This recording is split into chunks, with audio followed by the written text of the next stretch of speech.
Where is it? There. Hmm.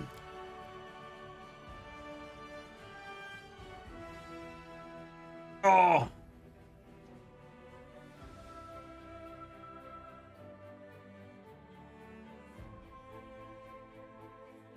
Alright, just today was a total wine fest. Luckily, I forgot pretty much everything that happened, so with some luck.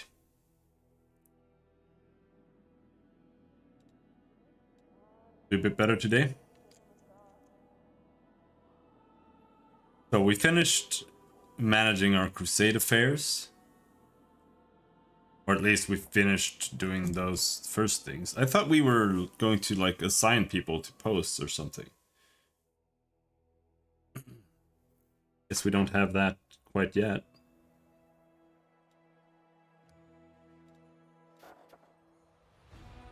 Decrees.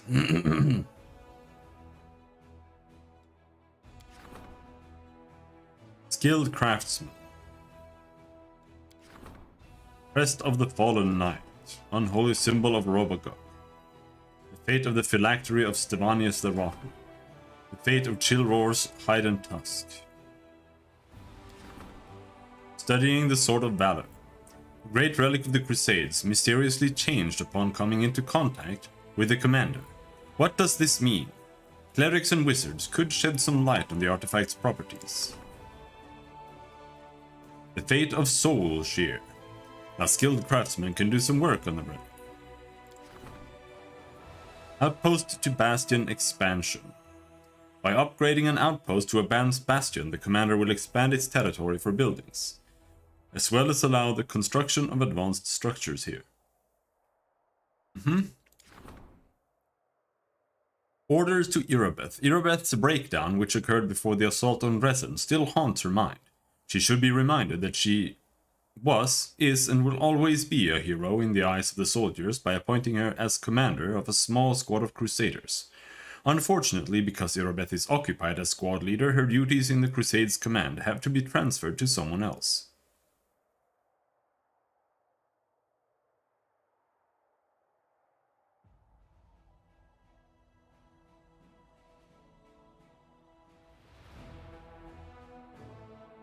Okay, issue decree.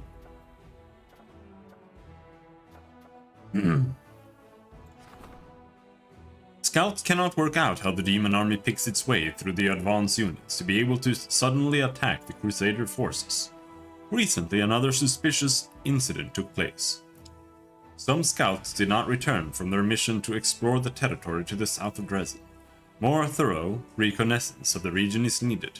Probably the source of the demon apparition is in there somewhere. Hello, Reguline.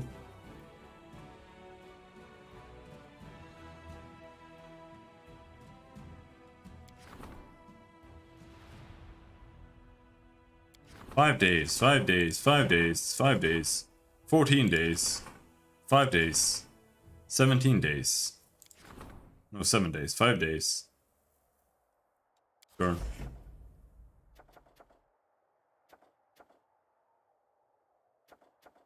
We can still do something with the diplomacy. I don't know what any of these relics are. What the fuck is a Soul Shear?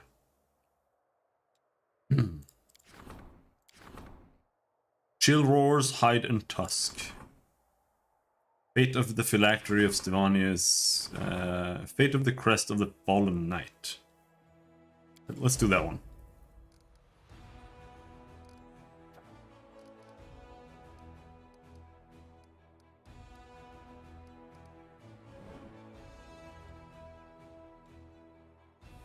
But there, we're pretty much done now then. Shield Bearers, Archers. Main archery range. Oh, is this where you build things? Arsenal?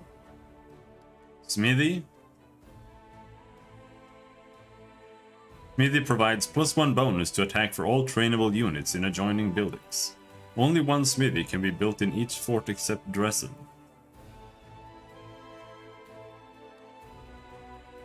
Arsenal, +1 AC, main barracks. Allow recruitment of and provide weekly recruitment growth for conscripts, footmen, spearmen, convicts, champions, and shield bearers.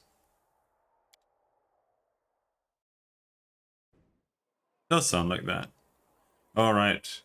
Oh yeah, you did have this kind of stuff before. In Kingmaker 2, I forgot about that. So what do we have? We have a supply center, arsenal, main barracks, the main archery range.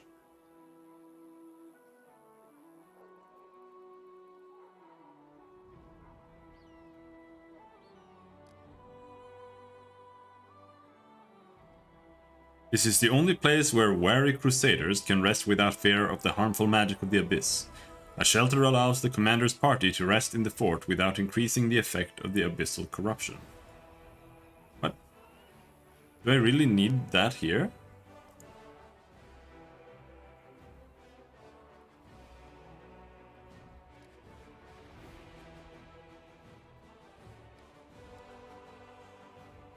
Teleportation circle, allowing forces to be transported quickly to different sections of the front.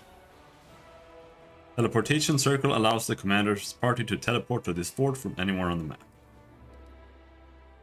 Vigilant watchmen can warn the garrison about advancing enemies and give their comrades time to prepare for battle. A watchtower provides all allied units within this fort's area of control a +1 bonus to attack, AC, saving throws, and initiative. I'm gonna build a watchtower.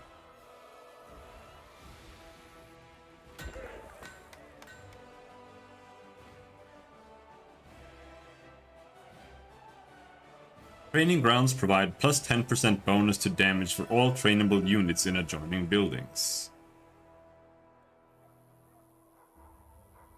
So that would go next to the barracks.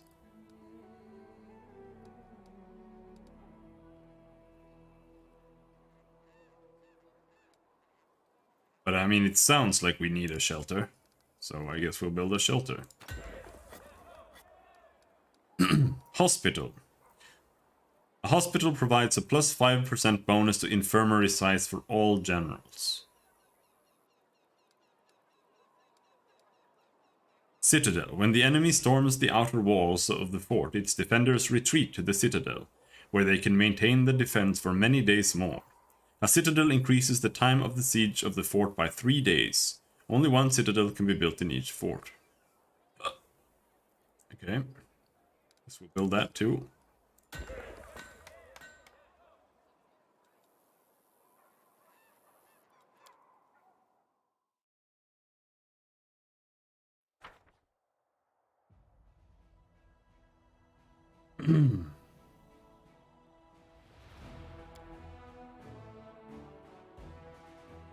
There. Now we've got things moving along, and now it's time to go outside and go back to trying to get everything.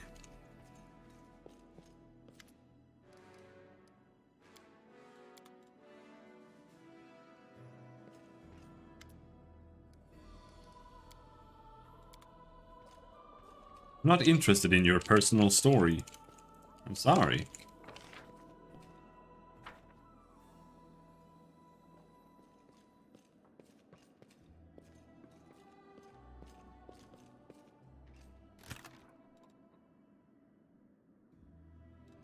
We need to rest.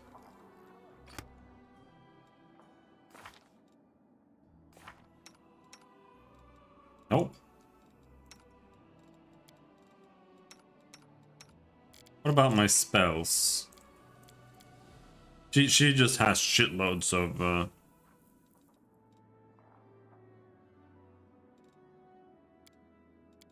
Your light wounds mass. Thank you. I am an angelic elf. What do you think about that?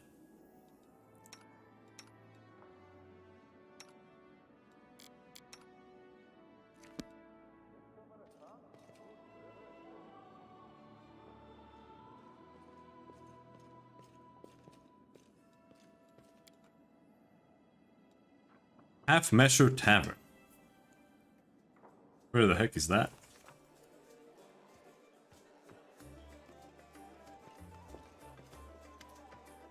By the tavern keeper. The boy sitting on the counter looks about 18. He salutes you with dignity, though his eyes scarcely rise from the tavern's ledger.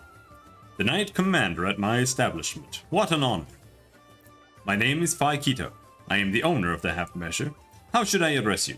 I ask because some don't like undue familiarity, while others scoff at the tediousness of ceremony and titles.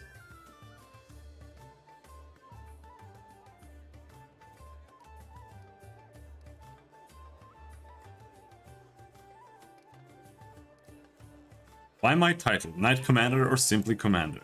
As you wish, Commander. So, what can I do for you? Wine, a meal, a heart-to-heart talk? Now, let's see what you have to offer. Goggles of Malocchio. Plus 10 competence bonus on perception checks. That's pretty damn OP. Whenever the wearer confirms a critical hit with any bow, the target becomes disoriented for 1d4 rounds. Suffering a -4 circumstance penalty to initiative checks, attack rolls, athletics, and perception checks. Alright, it's just really good, I guess. Plus 10 to perception checks.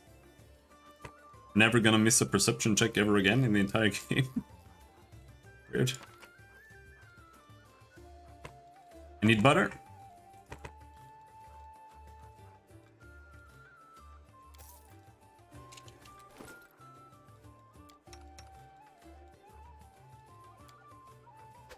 The glasses on, homie.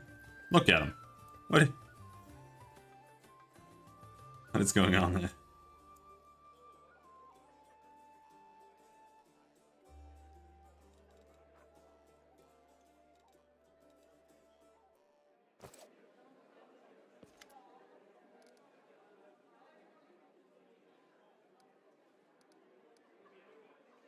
Leads to XP, that's what you mean.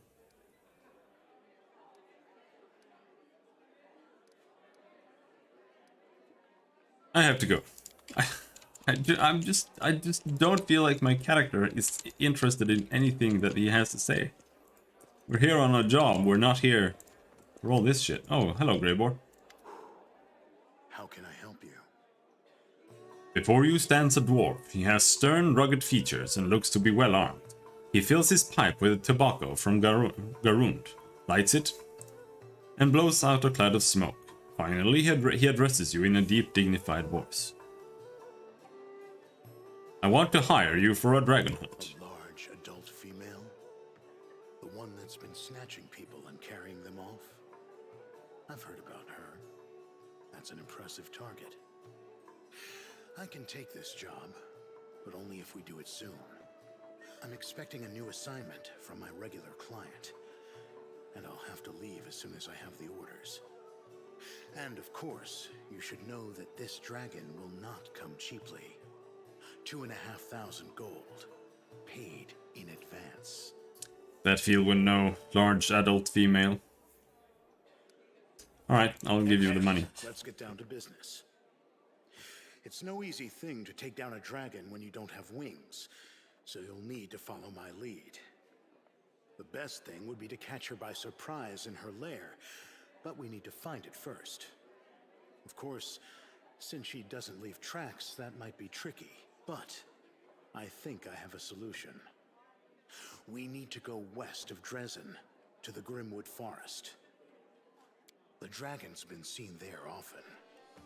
According to the scouts, this is likely because there's still some wild game left in those parts. We'll set up an ambush there.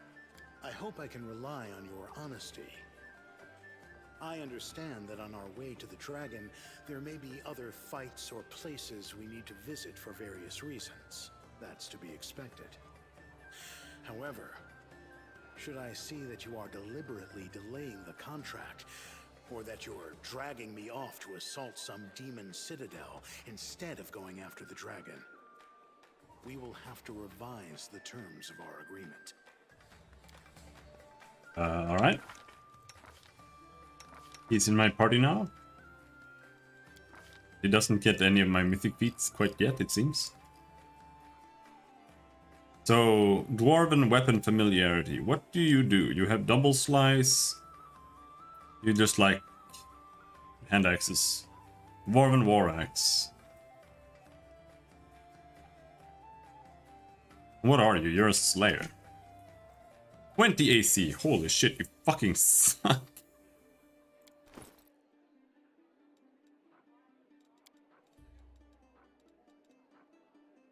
Oh, he comes with a belt?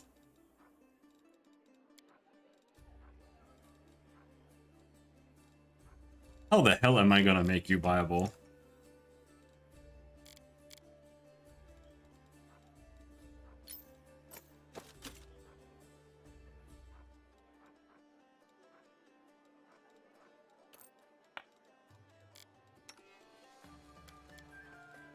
Slayers cannot use heavy armor.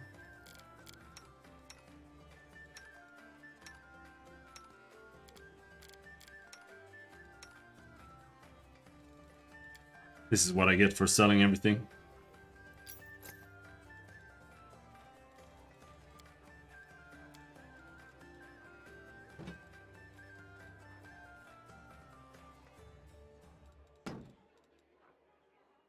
He does come with +3 weapons though.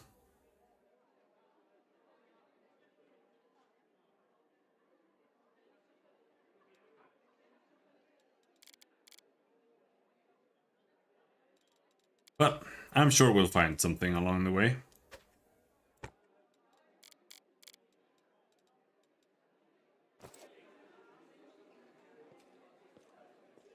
Let's see, he has +3 dexterity, and right now he is using a studded leather. You could use something bigger, because you are a slayer, and that means you can use medium armor, yeah.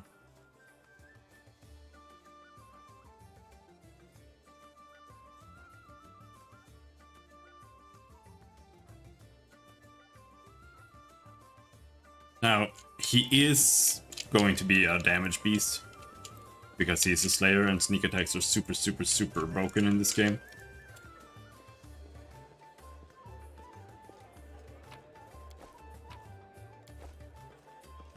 I am prepared.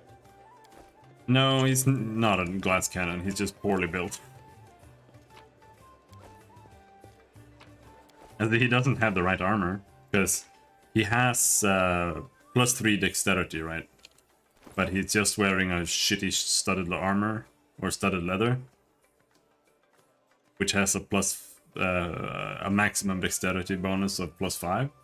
And this is a light armor. He can wear medium armor, so he should be wearing a medium armor. But I'm not so sure we can find a medium armor +2 that I can afford.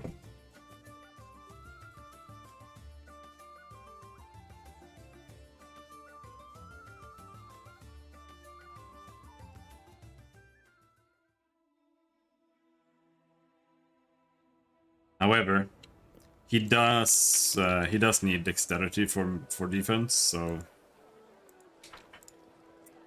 he's gonna need some dexterity belts and stuff, I think. Like right now he's using a strength belt, which is not bad, but not particularly amazing. His 2-hit kind of sucks.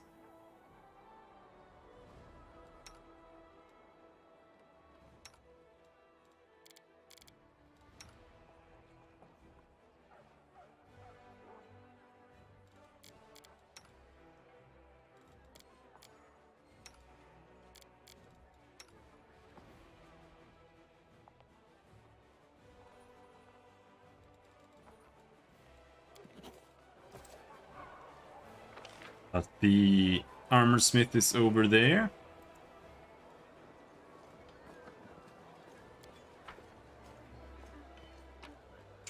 I'll go ahead.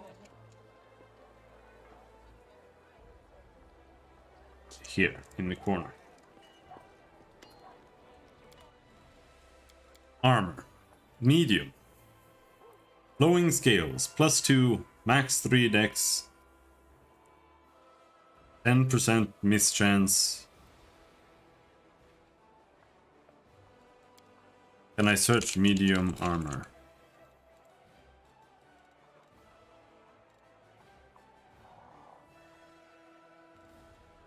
I searched medium, but for some reason I found an adamantine full plate. Or how is it? Do adamantine?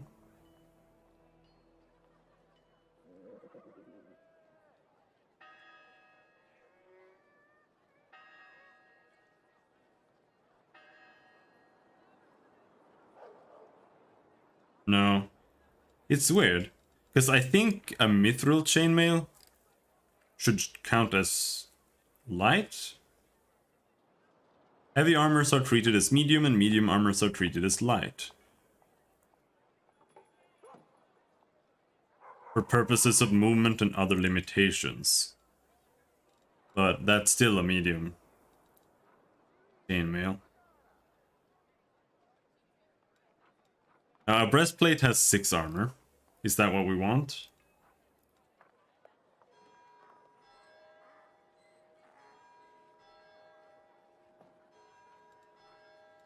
Mithril breastplate.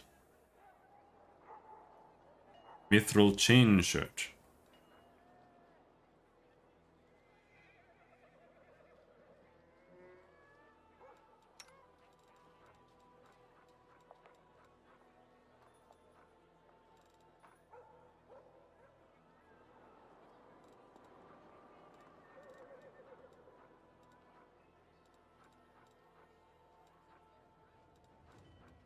The mithril breastplate doesn't really do that much. Except that it will let him use more of his dexterity later. We can buy that. It's not really that big of a boost either. 21 to 24 AC.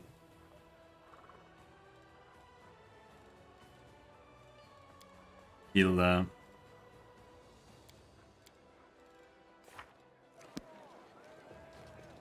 have to make do for now. Alright, let's go hunt a dragon, I guess.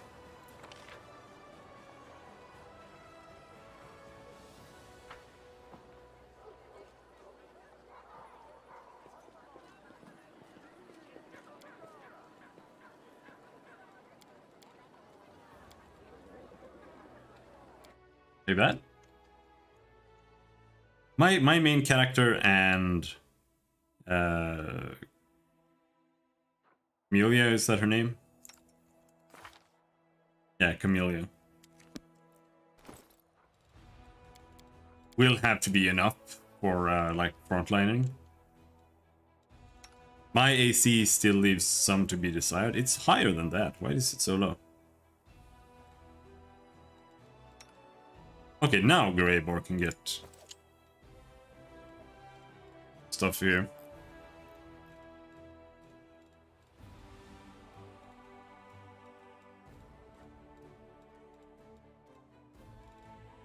Yeah.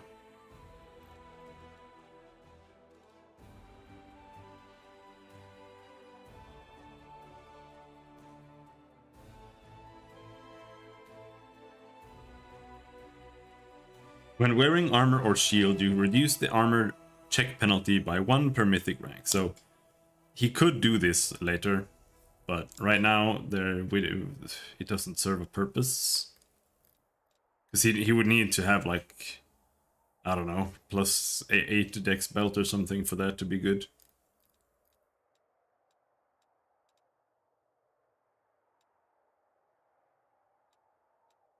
Speed, leading strike. There is one thing here, precision critical. Whenever you score a critical hit, double any extra precision damage dice, such as sneak attack damage. That one is, I think, really good for him. Defensive study. What are you trying to give me here? You found a way to use your perception and knowledge to better defend yourself. Your studied target ability gives you a bonus to AC against the target of your studied target ability equal to the bonus this ability gives you to attack rolls. That's not bad, I think. But for now, let's get Unrelenting Assault first of all.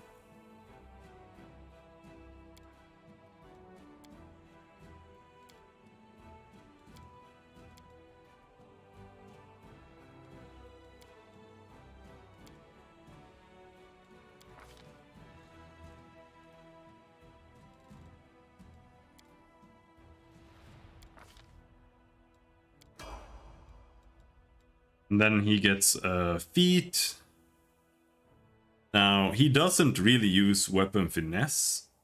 So, more sneak attack damage, no.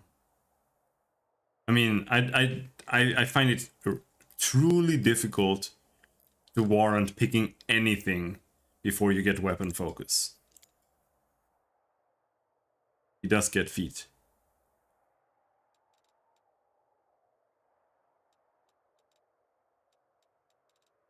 Because just getting more to hit is just, there's nothing stronger in D&D.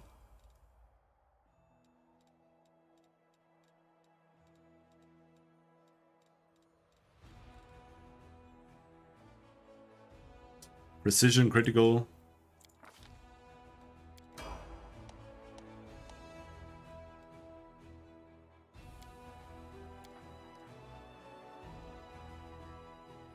Okay, I see we have a new path up here. It goes up there.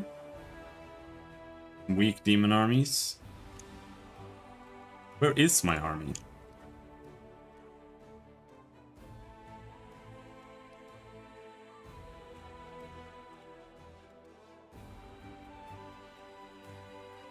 Bracers of Heavy Hand. Finance points 33,000. Let's go down here.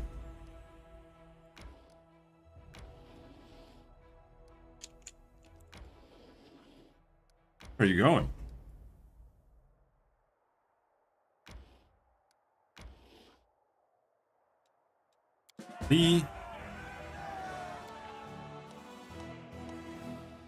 After capturing Dresden, the Crusaders raised the 3 morale banners on the city walls. The banner of victory stays green while you defeat demon armies. Each victory over a demon army in Lands of Yath, Grey Road, Lake, Lost to the Sun, and Winter Sun Lands regions add 6 days to the time. The banner of victory stays green. The banner of conquest stays green while you capture demon forts. Each capture of a demon fort in Lands of Yath, Grey Road, Lake Lost to the Sun, and Winter Sun Lands regions adds 30 days to the time the banner of conquest stays green. Reclaiming forts that were previously lost does not affect the banner of conquest. The banner of defense remains green as long as none of your forts are under siege. If any of your forts is besieged, the banner of defense turns yellow for 3 days, then turns red. As long as any of the forts remains captured by the demons, this banner remains red. Banners still affect the daily change of crusade morale. A red banner decreases morale by 3 per day. A yellow or green banner increases it by 1 per day. A gang of cutthroats who sold their conscience for demon gold has been destroyed. Their chief, a battle-hardened, scar-ridden mercenary laden with valuable artifacts, is hanging in the noose. The trophies he received for murder will come in useful for the Crusaders. Bracers of Heavy Hand. These bracers grant the wearer a +3 bonus on damage rolls with the offhand weapon when dual-wielding or wielding two-handed melee weapons. For example, a double weapon.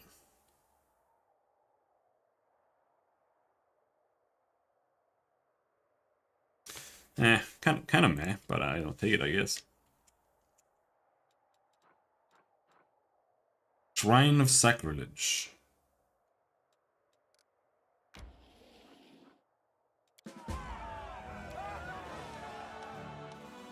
Global map is split into a number of regions. To capture a region, you must free all of the forts located in that region. You can construct buildings in the forts you have freed. Forts can be upgraded, thus increasing the number of squares available for construction. Defeating the horde of flying monsters swooping from the sky. Many Crusaders got thinking that the battle tactics they know are not always suited to demon confrontation. With every new battle, the army gains invaluable experience, and soldiers are eager to learn for their lives. Depend on it. We have some units in here. I kind of want to hire a new general. Ludwig the Swordsman. Iron Bregweld. Dispersal of forces. She gets more units right away. No? Nope. That's not what that one is. Attack formation, defensive training.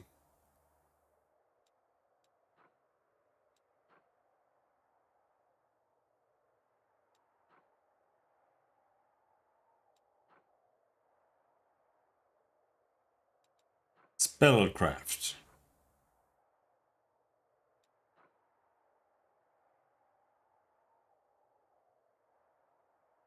Hmm.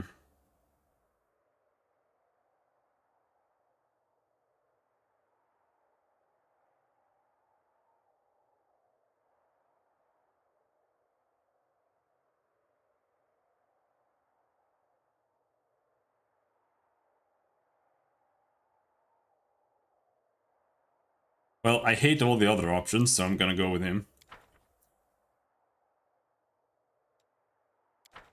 It's the only choice there.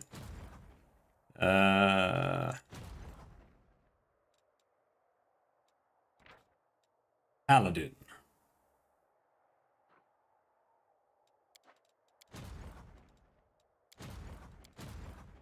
Alright, so he's got 68 dwarves. The thing is that the dwarves kind of suck ass, to be perfectly honest. Now, so do the scouts. So I don't know, do we want scouts? Or do we want shield bearers? Wait, these are not the same?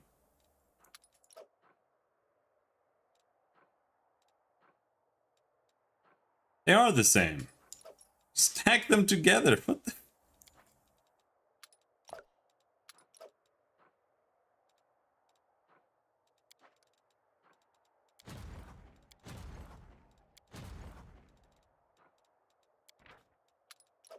No, they don't stack together. But they are the same.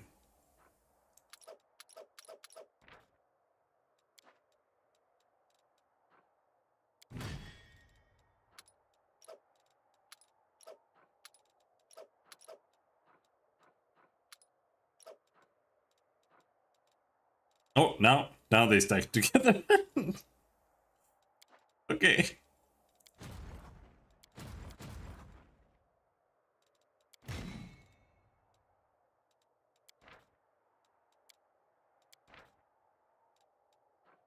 Spearman. Marksman.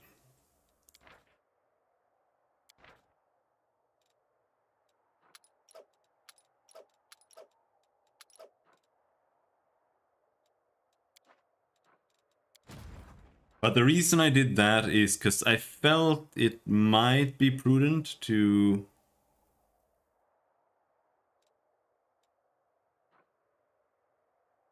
see if he can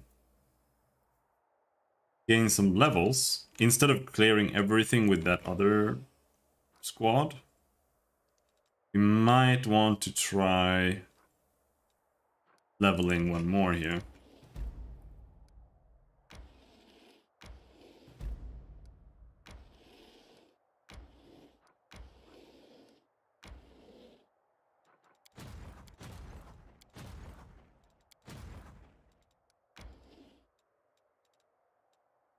All right.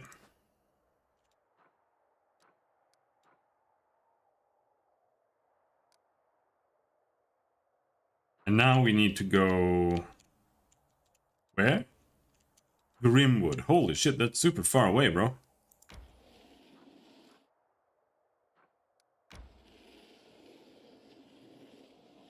Alright, now we can move the armies again.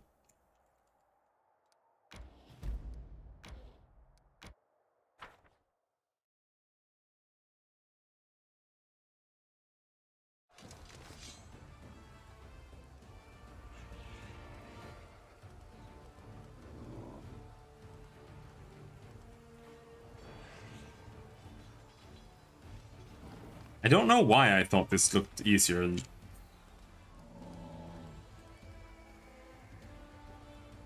Labretsu, damage reduction 5.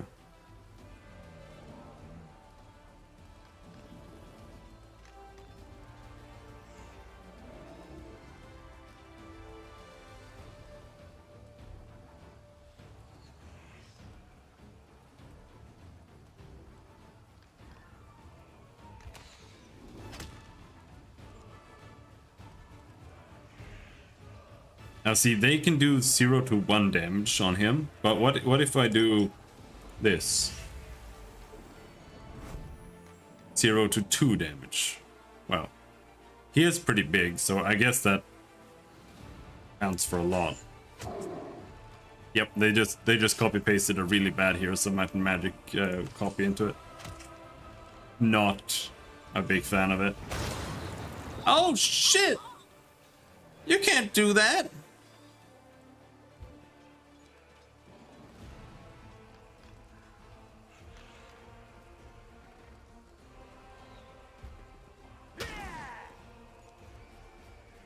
Why do they have damage reduction too? What is the point of my clerics having cold iron light mace if the demons don't actually care about that? Like, that's why this Heroes of Might and Magic ripoff is so ass, because nothing is done well in it. Like, it's just a cheap tack on.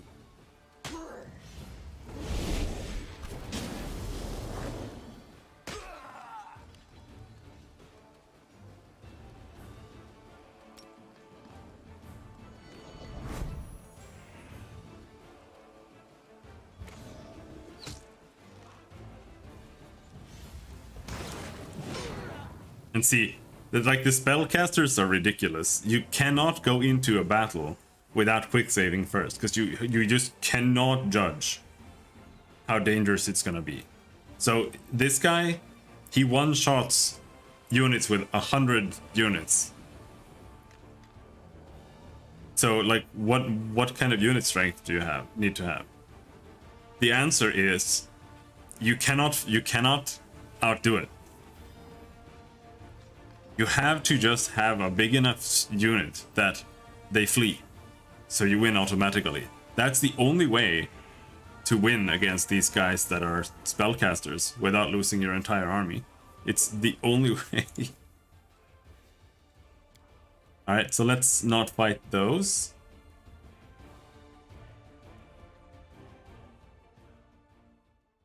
I do notice that we have some shitty dwarves with us here for some reason, and because of that, I hate the dwarves, but we can send out some dwarves, right?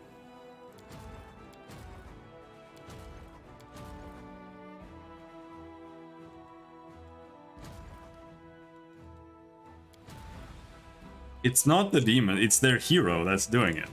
So I would need to get a similar hero myself that just shoots lightning bolts.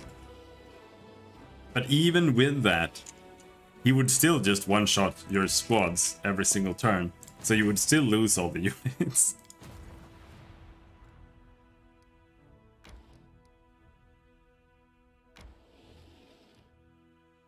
Is this doable?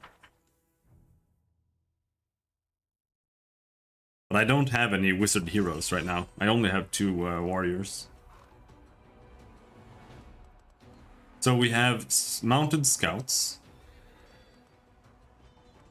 that could go in there, like so, and just bonk that.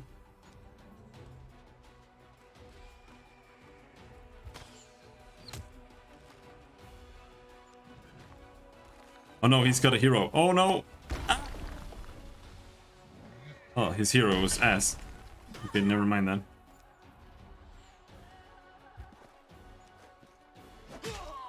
Holy shit! What the fuck? I thought these guys were good. No, they just went in and died. Why does my full plate champion have 10 AC and this guy has 13? Oh shit, this is...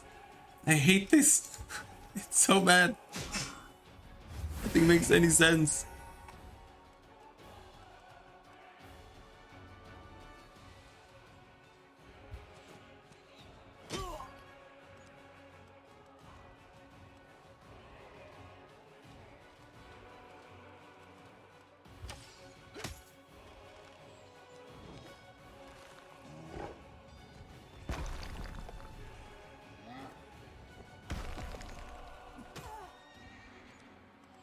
Alright, let's try Dispersal of Forces. Should make my champion a little bit better. At least he does a lot of damage, but holy shit. They're made out of paper.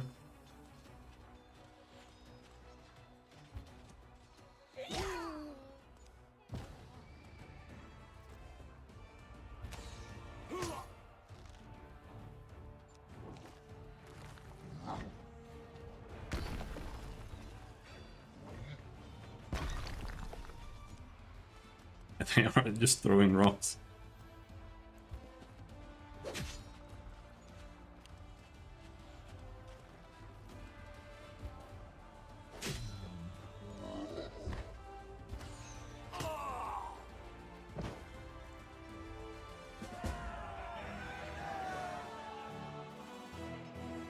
Right. Well, I don't know what units we end up being able to make, but if we can make those, they definitely need some kind of hero with defense bonus. The Crusaders killed the cultists who were gathering an army of wild giants to storm Dresden. Now that Dresden is safe, workers can be transferred from the urgent strengthening of the walls to other important tasks. Daily income increased. That's like the most important stat you can get. Not that you can see it anywhere, but...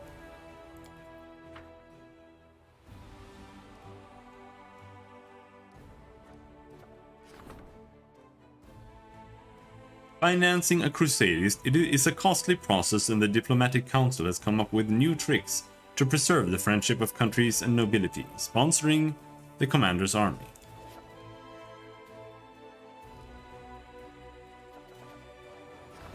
Bribes for the officers.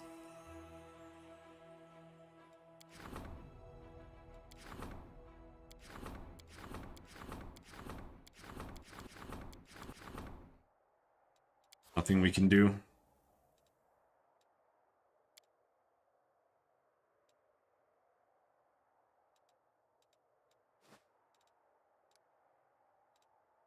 Was it this guy I tried fighting? Yeah. He's the one that one-shotted me. But once my dwarves catch up, maybe he can do something. Alright, so what do we have here? Close combat training. All infantry units have +2 to AC attack and damage. Yeah, let's take that.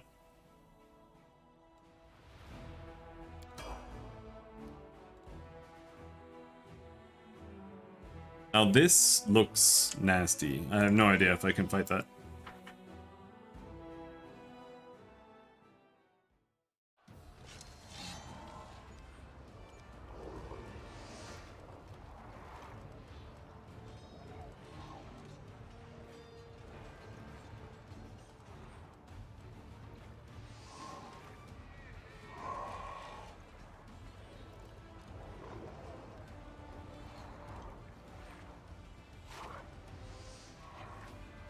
Like, he does...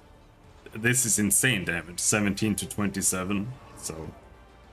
As long as they don't die...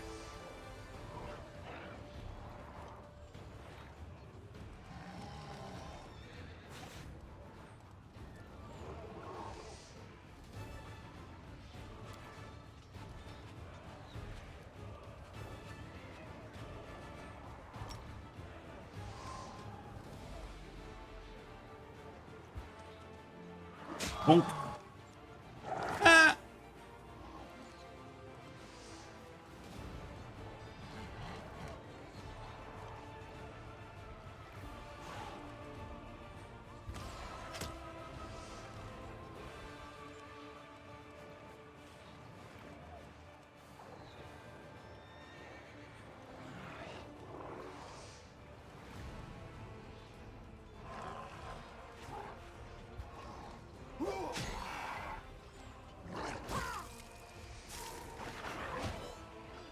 You know.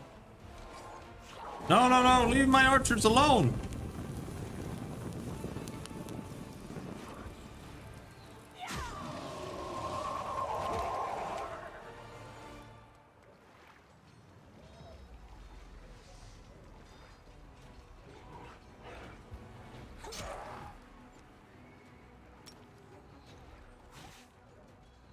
Everybody has more defense.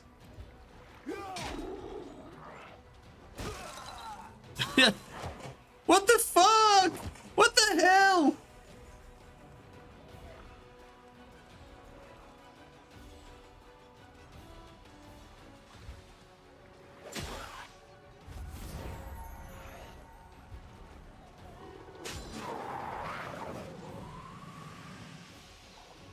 I lost like my entire squad here. Almost no reason.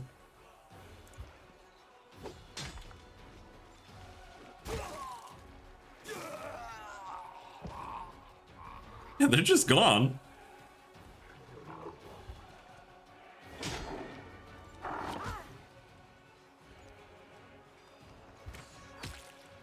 Nah, it's not worth it.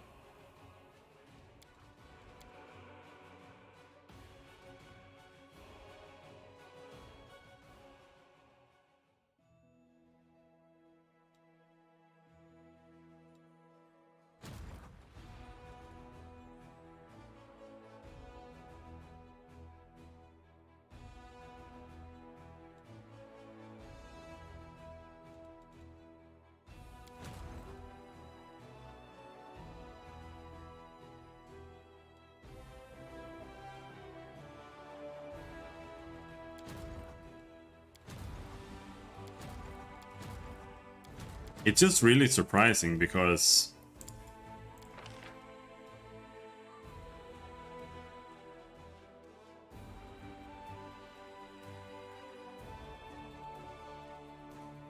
like this is a random spearman. He has 14 AC. Random marksman 12 AC. 13 AC, 17 AC. The archer has 10 AC.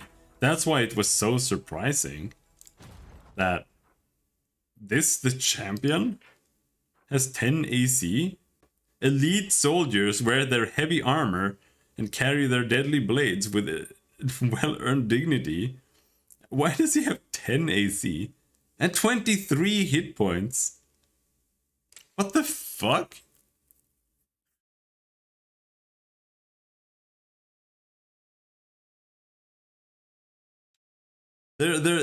The only thing is that they have a lot of damage, but otherwise I think they're worse than the original, like, shitty infantry unit that I had before.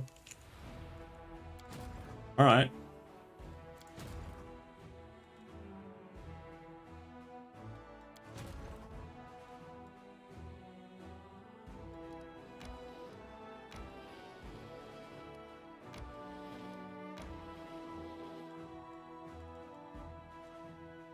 We can't go down here at all. Yeah, it looks like it.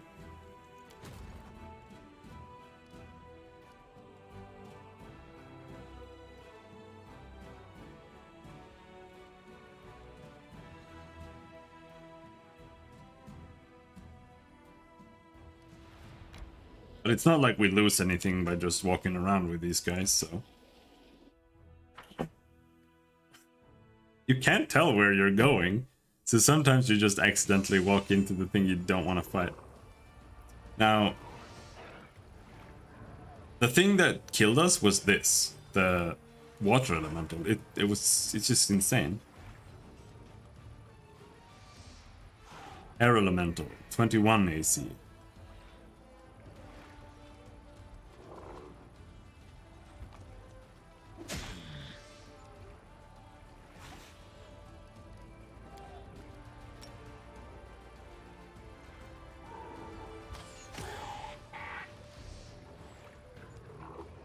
Trick-or-treaters will ruin it.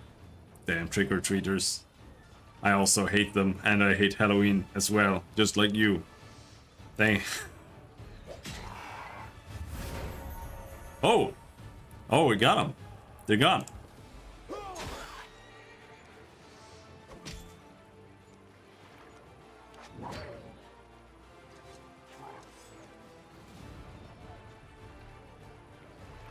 Did they trace Ned Stark? It doesn't even look similar.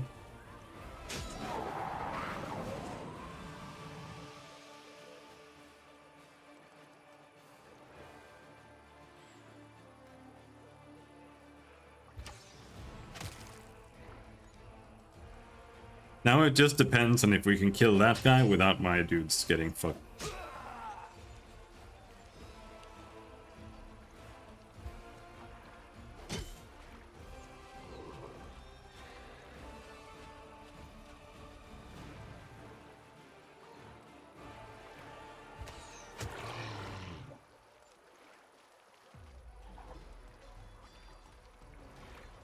Well, there's just no way else to do it other than just going for it here. I'm just doing as much damage to them as I can. And getting a morale. Lucky break.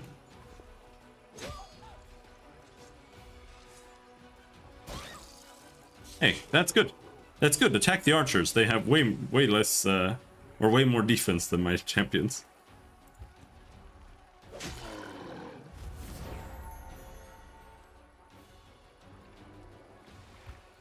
Get rid of those.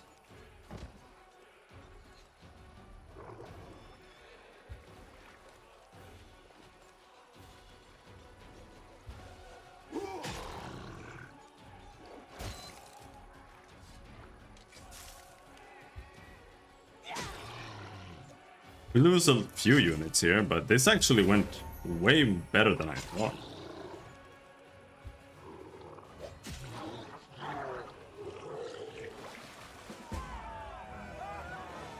Yeah, we lost like 9 archers.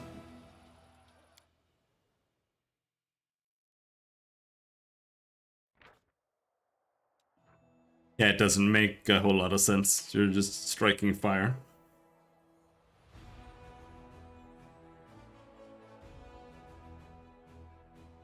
Light pick. It looks like the commander of this unit must have taken part in the attack on Conabras.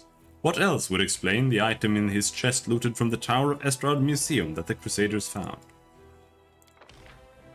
Master of Maneuver. Increase unit size. Yes.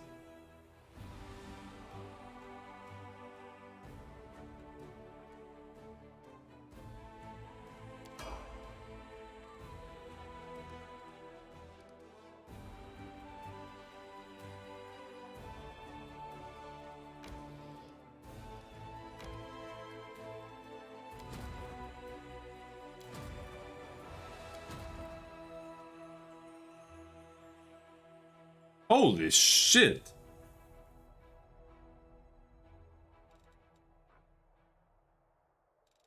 This guy does 29 to 36 damage? Why? He has a plus 24 Masterwork composite longbow. I don't understand anything.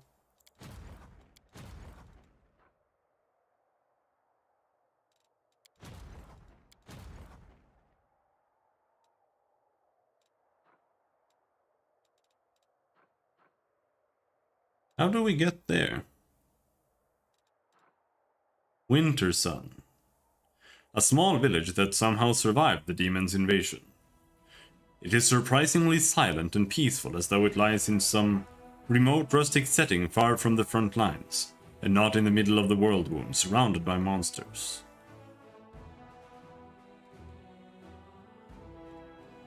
Was it this path then?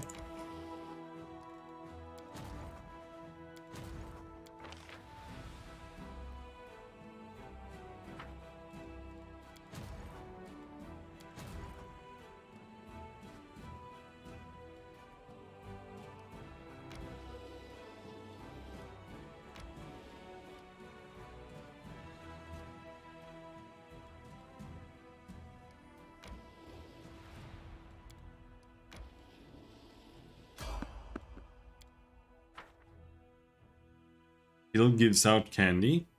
Alright.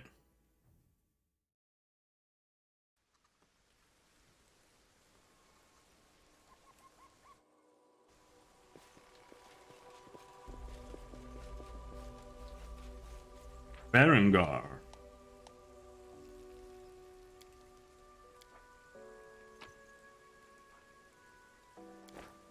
Long spear +4. Okay. Get it. +3, +4, and +5 items can bypass certain types of damage reduction.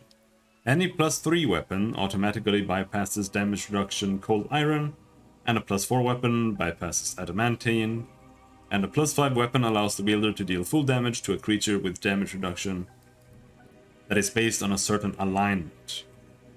If you promptly equip your companions with blah blah blah. Blah.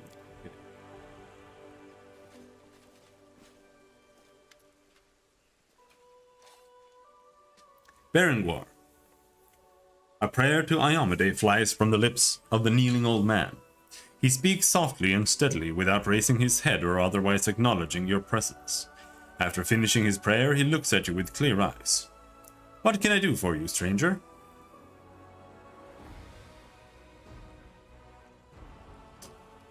It looks like some of the demons tried to escape, but for some reason they didn't teleport. You have good eyes. You have a good eye. Yes, it's true. I received a special gift from my goddess. My presence makes demons weak and stops them from escaping through the plains. Tough luck for them. My name is River. I am the Knight Commander of the 5th Crusade. Well, my name is Berengar, and I am the commander of my own crusade. Did you kill all these demons? Yes, these and many others. That's what I do. Why do you need to fight alone, Berengar? You could join my crusaders. I have fought under the banners of an official crusade, and I found neither righteousness nor dignity there. Forgive me, but my path is mine alone. Alright, I'll go then. May Iomade keep you safe, and forgive me if I was less than friendly. The old man bows to you and leaves. Bye.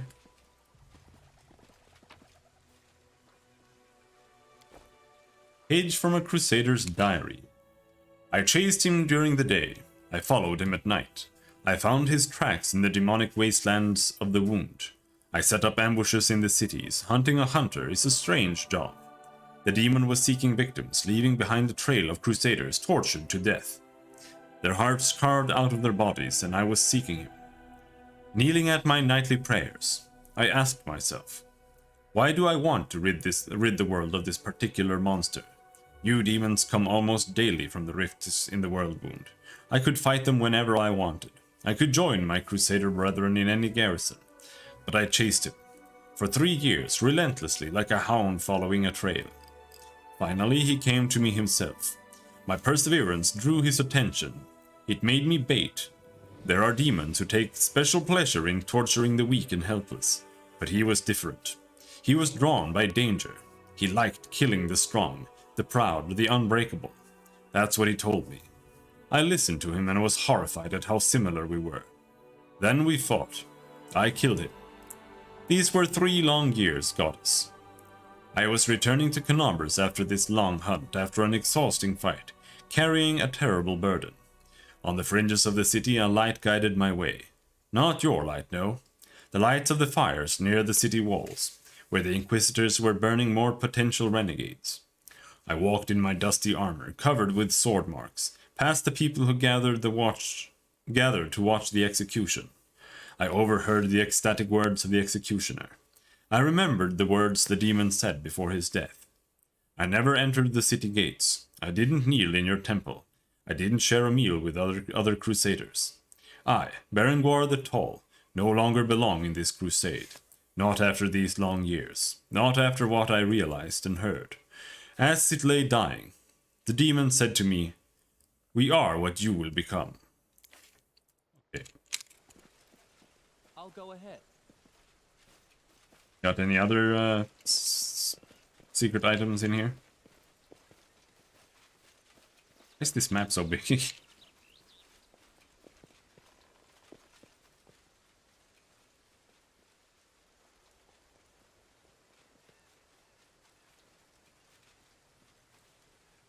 I know the way.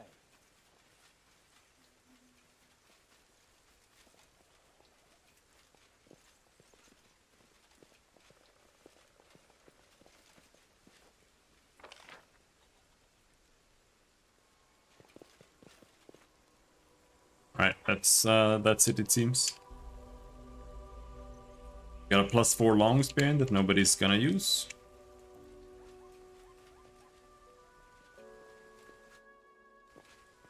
Follow my lead.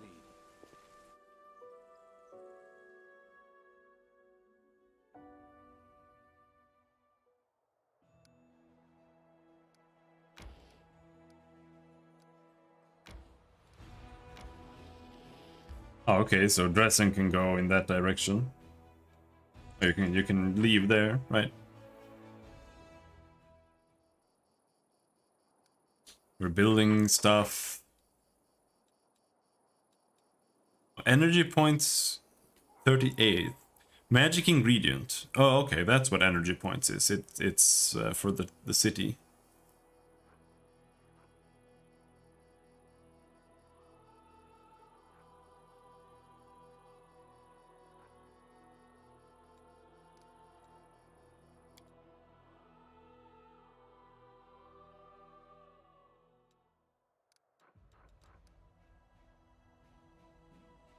Okay.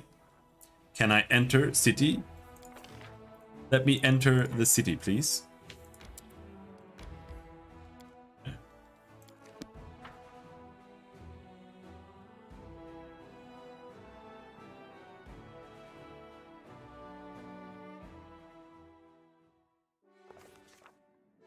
As it should be.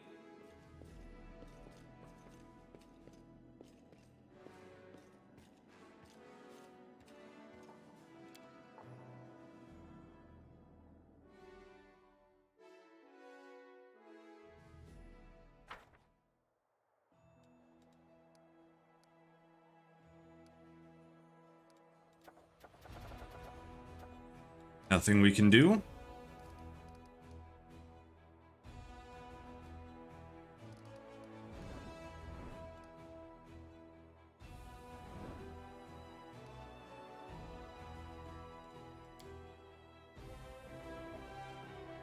Let's go take a rest, but first let's see if we can fix some spell slots.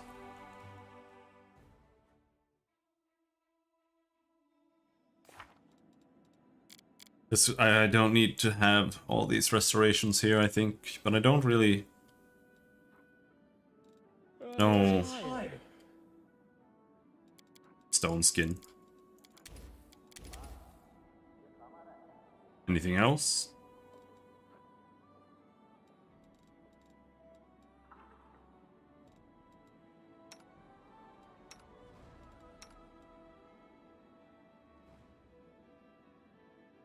No, nothing else.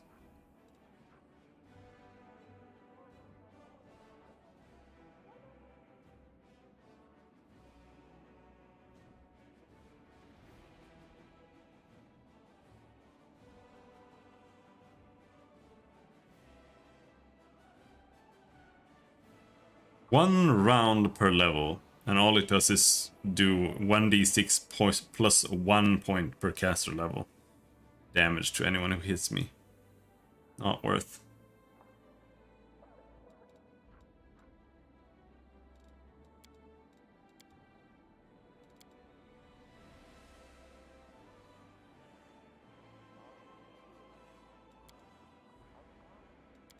Does anyone have delay poison? He has delay poison. She has delay poison.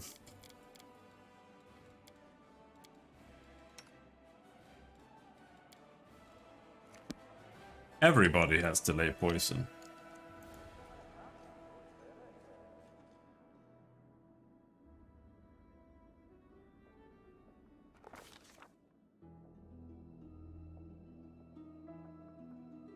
Dreams have puzzled the minds of mortals since ancient times. Strangely, the most obvious explanation of the mystery of dreams has appeared quite recently. The most obvious, but obviously wrong one, is that dreams are but the delirium of a tired mind as it digests the day's events. Ancient humans were much smarter than they thought. Were much smarter when they thought dreams were messages of good patrons or the opposite. The interventions of demonic powers. In this case, both hypotheses are correct, illogical as that may be. The commander is asleep. In his anxious dreams he sees blood-stained stones, smoking torches, rusty chains and bars. Once again he is in the dungeons of Dresden, chained in a cell. Huge demons lumber around, clawing at the filthy walls with a horrifying sound. Death in their fanged jaws seems imminent, but more painful still is the expectation of tortures that never begin. Unable to move, barely conscious in a terrible semi-delirium, the commander silently waits for whatever will happen next. The silence, broken only by the sound of rough claws against rusty bars, weighs on the mind like a boulder. The fever of endless expectation is broken by a whisper, a gentle breath of fresh air in the stifling darkness. The ruby eyes of a demoness peer at the commander through the bars. She is similar to the other creatures of the abyss, but also entirely dissimilar. You don't know me, but I know a lot about you. My name is Arushale. Arushale. I am a prisoner, but I've come to give you freedom. The chains holding the commander's body crumble to dust. The dark visitor takes a step toward him, passing through the bars as easily as they were made of paper, and holds out her hand. Fly with me. In response, the commander can only mumble,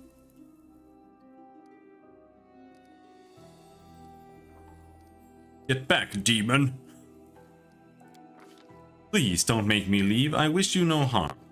The dungeon disappears. Now the demoness and the commander are flying over a moonlit plain. Enemies are hunting you. Demons that have somehow acquired unusual powers that are unprecedented among common demons. You are also hunting them. You are trying to figure out who is sending them and where the source of their power lies. I will show you where to find the answer. A finger with a manicured claw points down to a cliff top, where stands an ancient fortress slowly crumbling to dust. A bell without a tongue, an insane crone. Make it speak once more, and she won't be able to keep her silence either. She will give you all the answers.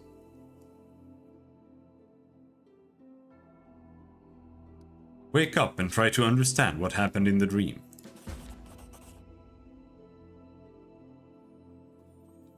Away. The images fade away. The commander opens his eyes and whispers a word. Unknown, alien, brought by the passing dream. Green Gates, the name of the fortress.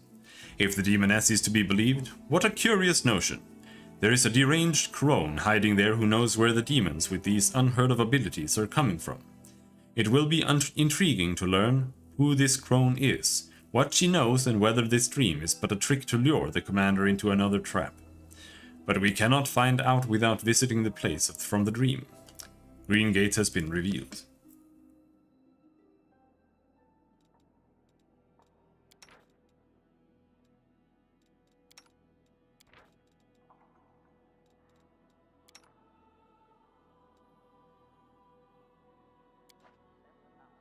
Why did your tribe hide under the ground? If you came up to the surface, would the good people really turn you away? Why do you live on the street? If you entered a wealthy home, would the good people not allow you to stay there?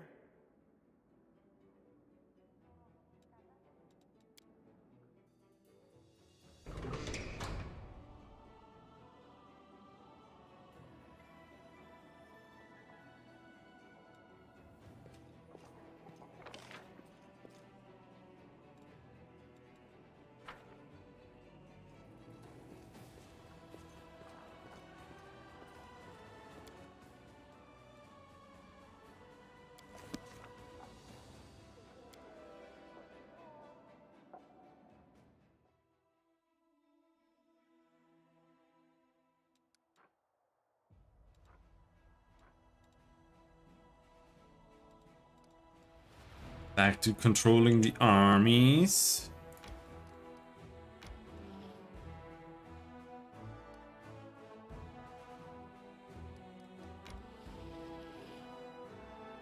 Let them flee. Having buried those who died from the plague, warriors search the place and find a small grave where Sir Doland, Regilor, a hero of the Second Crusade, rests in peace. They take care of the grave and clean dead bodies and dirt from a small oasis nearby. and the water instantly becomes clean, clear and sweet.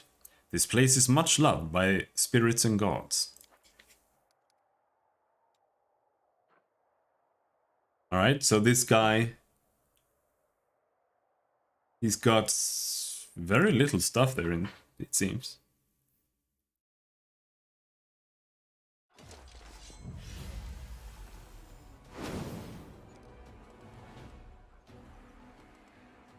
Ash Giants, Fallen Knights, Omoxys. Oh, it's one of those. Now this guy is super tanky.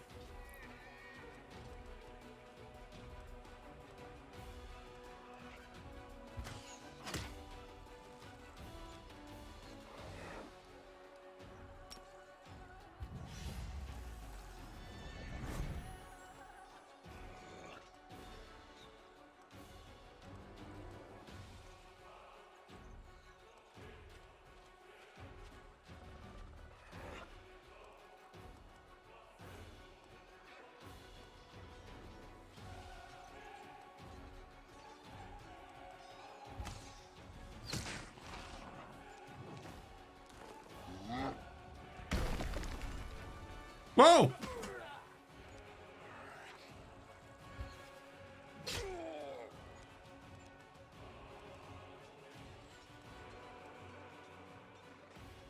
Oh, that's what happened. That's why we have shield bearers now instead of infantry.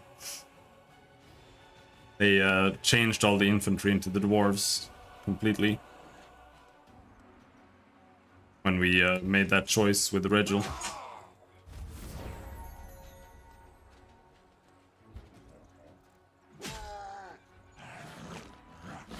Oh no, he's ranged!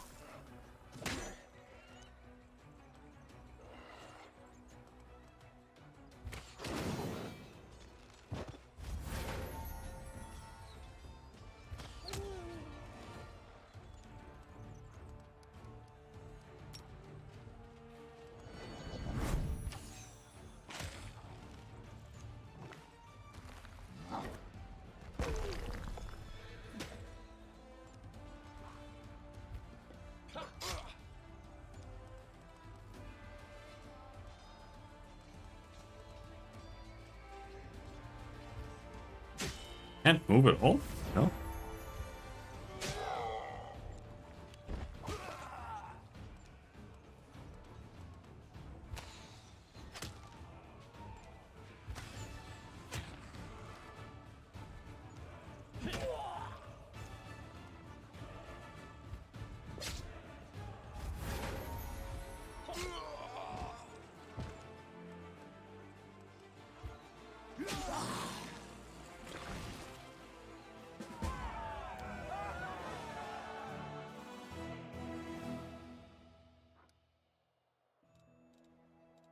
Now we get fort there.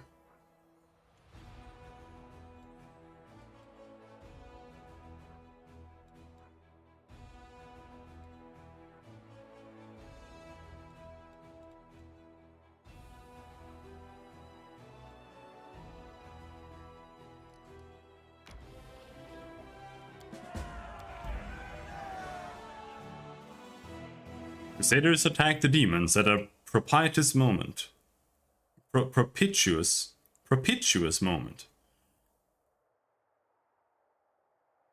When they were trying to sink a stash of cold iron ingots in the nearest sand swamp. That hoard of metal would have been deadly to the beasts of the abyss and safely ended up in Mandevian warriors' care instead.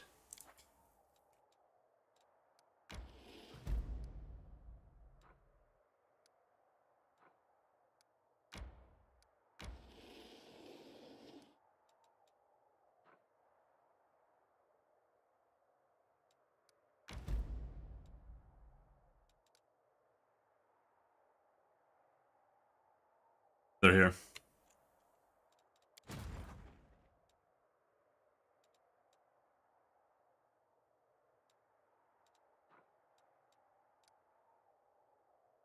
I fucking hate Halloween. What a cringe holiday. Goddamn Coca-Cola holiday.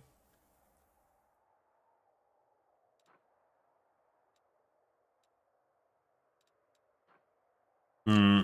I was trying to get there.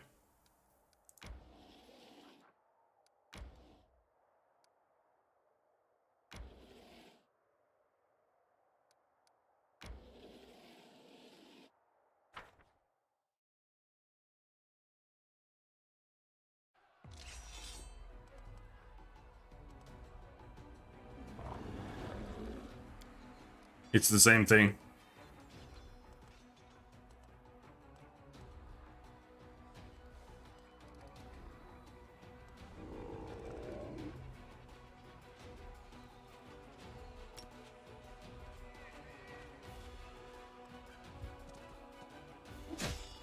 We kill these guys. They don't seem that bad.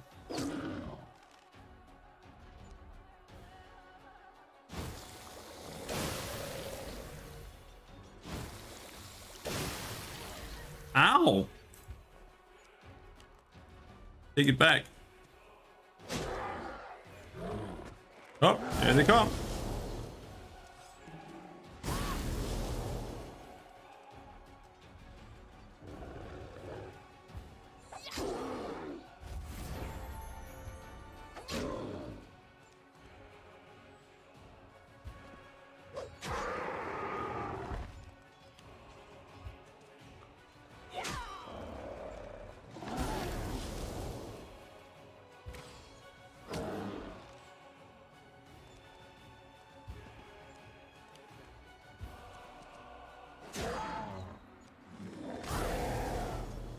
At least they don't do that much damage. But somehow they still... Like, the champions are apparently worth a lot when it comes to the infirmary.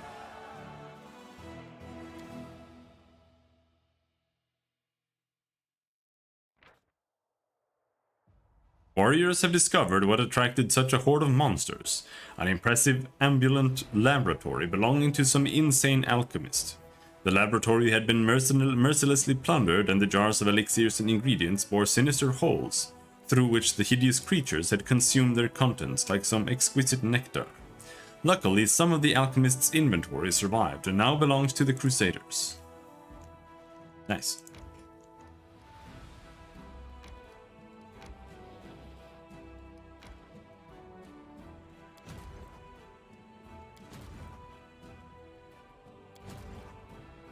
Now, where is my army? I have dwarves to deliver.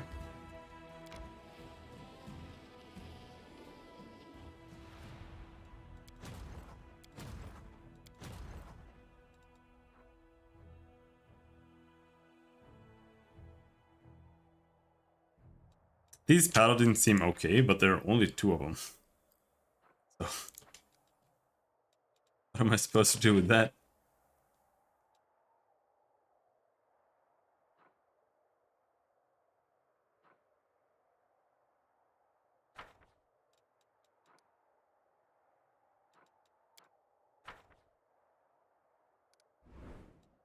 Restoration. Dresden was built long ago, and compared to modern fortifications, its construction is hopelessly obsolete. The officers wish to rebuild the fortress and are arguing over what should be done first, to reinforce the defenses or to expand the streets to make the quartermaster's job easier, expedite supply deliveries.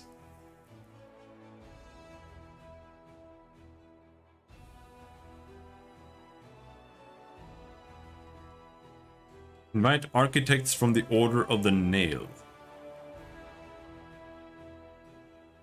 Adds 100 military experience points and 250 diplomacy experience points. Unlocks the Help of the Nail decree. Expand the streets. Reinforce the defenses.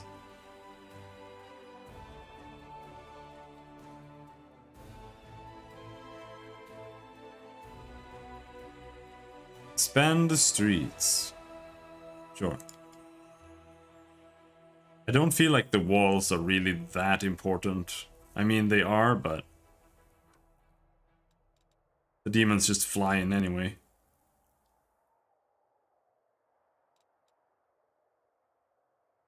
Yeah, but you don't get it. It's a Coca-Cola holiday, still. In the sense that it's nothing but American corporatism. You might as well call it the Reese's Puffs holiday or whatever, it doesn't matter.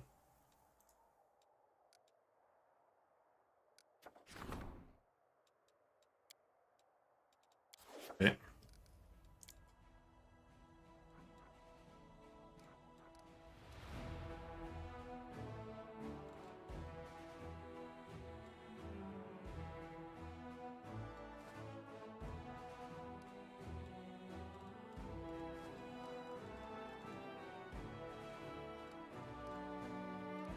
Alright, Grey Boar, let's go. We've spotted the enemies. Right.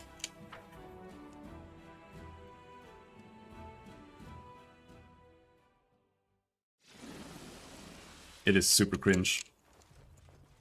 The fuck is that? That is not. Let's make this quick.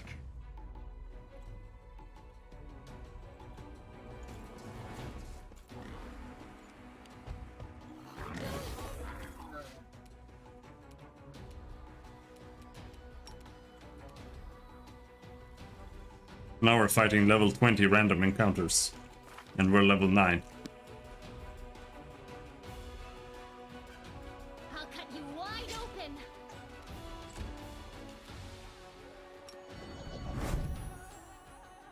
Exceptions good.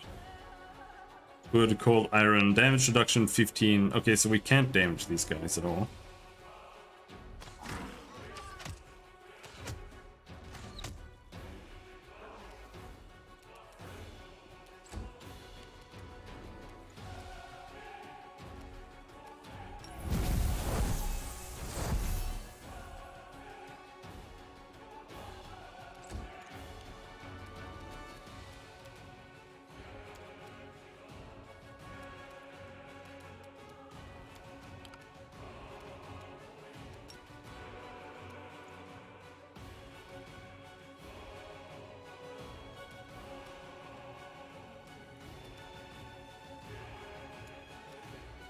Can you even reach Grey Boar?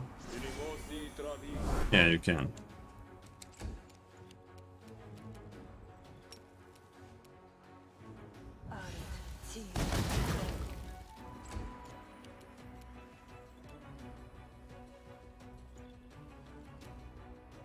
Our attack.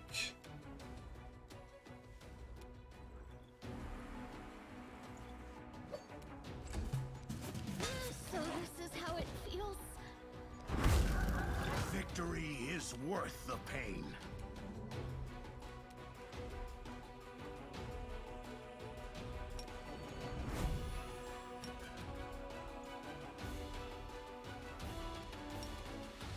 You've crossed the wrong mongrel.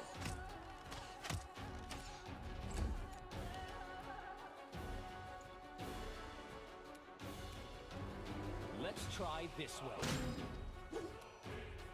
It's good job.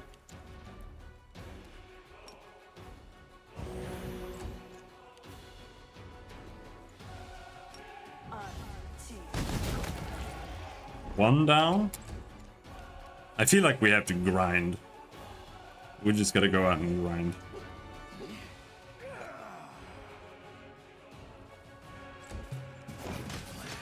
Went awry. Damn. The spirits demand your blood. You won't survive me.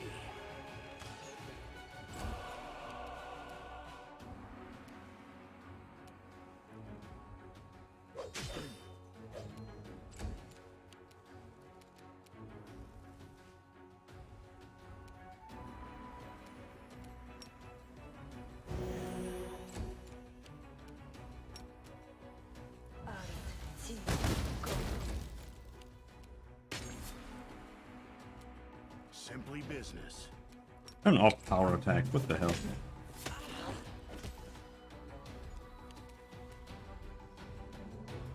You are today's sacrifice.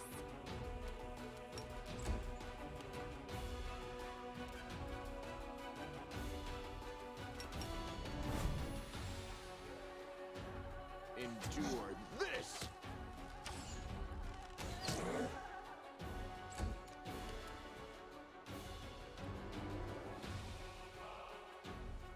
This will hurt. I need to buff land, but if I do that, then everybody just dies.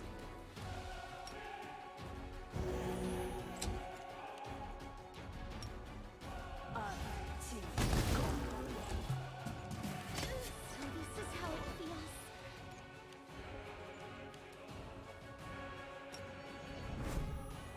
feels. It's so trash.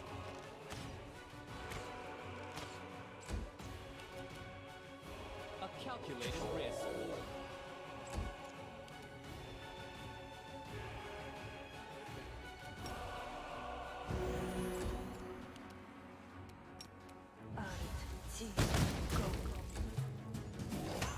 This was not part of the plan.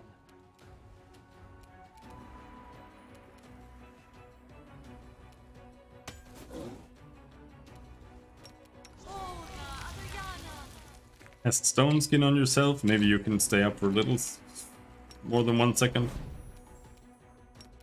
Make every strike count.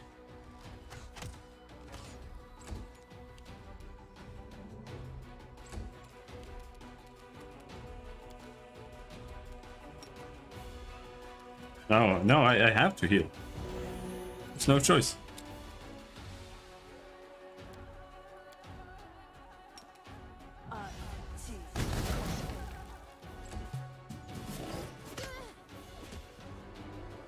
Alright, there. Now we kind of survived a little bit. Let's cast Stone Skin on him too.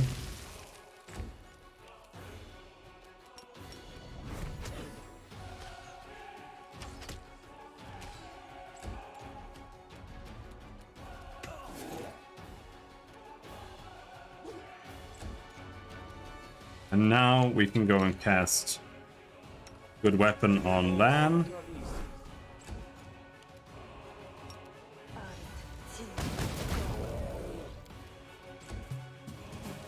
This was not part of the plan. Go for their hearts! You've crossed the wrong mongrel. He's got plus 31, plus 25 to hit. But shit, this game is so trash. I don't get it. This is by far the worst D&D game I've ever played.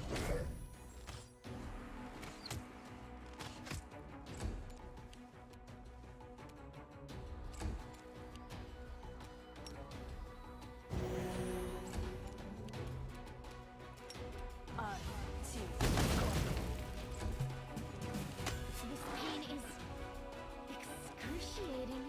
I'll cut you wide open. You won't survive me.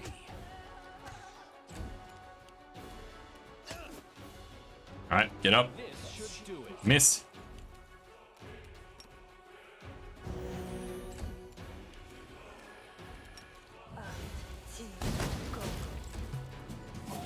This was not part of the plan. The spirits demand your blood. Endure this.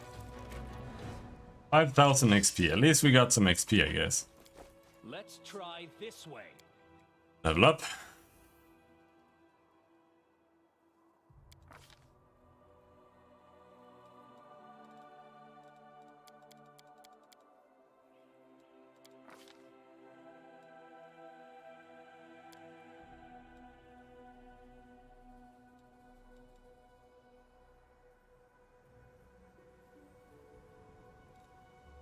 Great Cleave. We can get Dodge, Great Cleave, Critical Focus.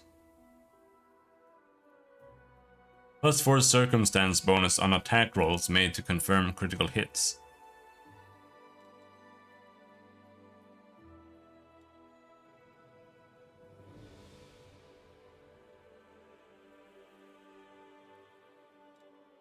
I think we'll take that.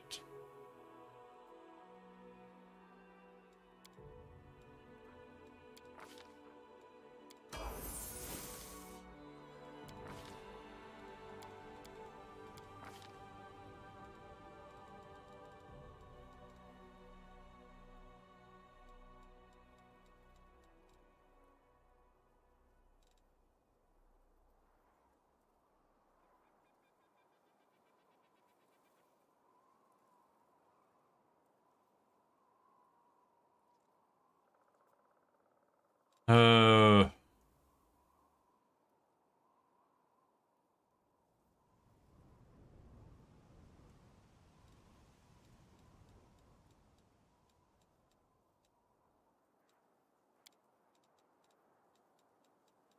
I'm gonna take Quicken here because I hate these hexes. They're so ass.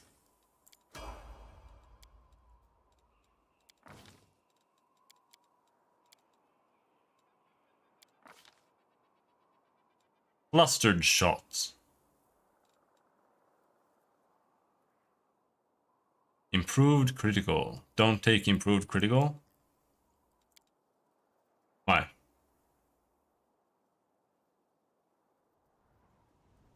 Do I already have that? Yeah.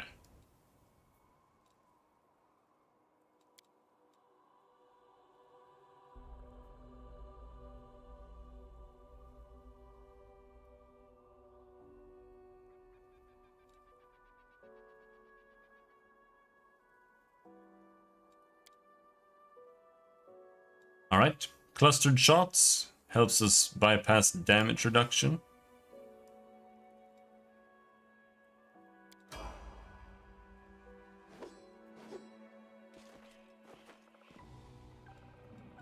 Skip the pleasantries. Alright, now at least tell me that this wasn't a random encounter and it was actually like fighting the demon horde on the map or something.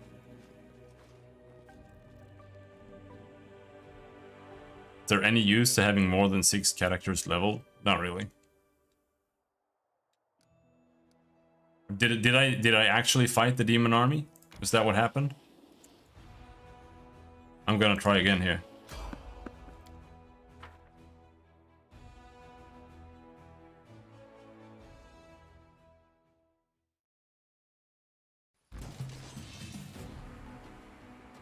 Okay.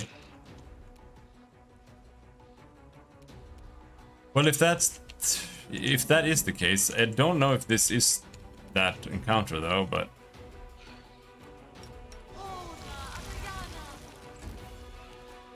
if that is the case, then I can almost be okay with it, but it's just weird because previous to this chapter, if I walked into a demon that was standing on the map with my hero, you would just walk past.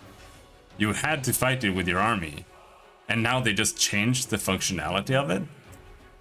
Like,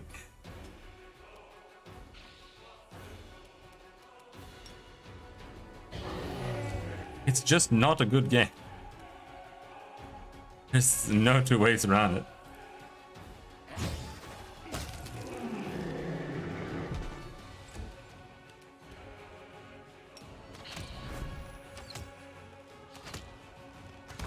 There's no way this is that encounter. That was a big encounter.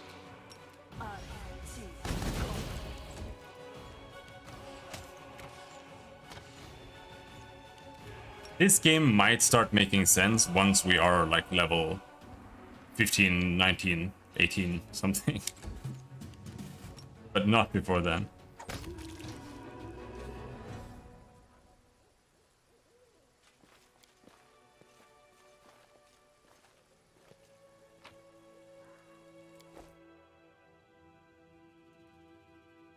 Now, was that a random encounter or was it?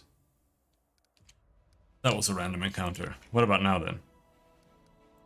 Nope, that big encounter, that has to have been a random encounter, I guess. I don't fucking know. Because I thought that there was a demon there on the road as well, but this one, I just walked through it, so... I don't know, man.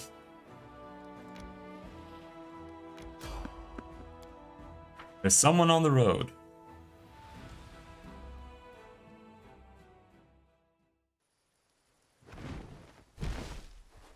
What funny little faces you have when you're afraid. How deliciously pathetic.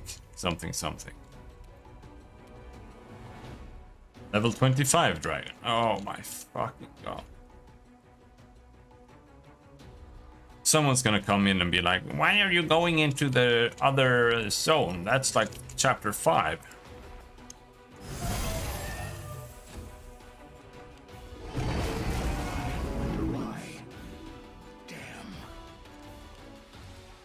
He did 95 damage to everyone. Okay, cool. Let's do a protection spell there.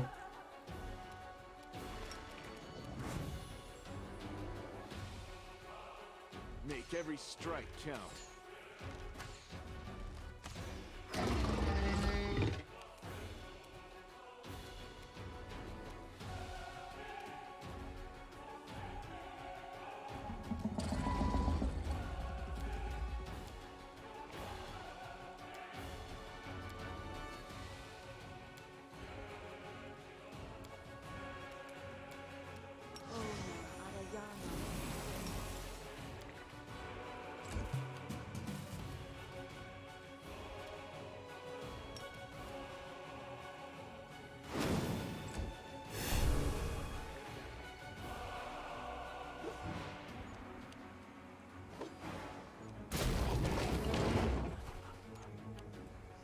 And paladins can soak up some time. Gives me a little...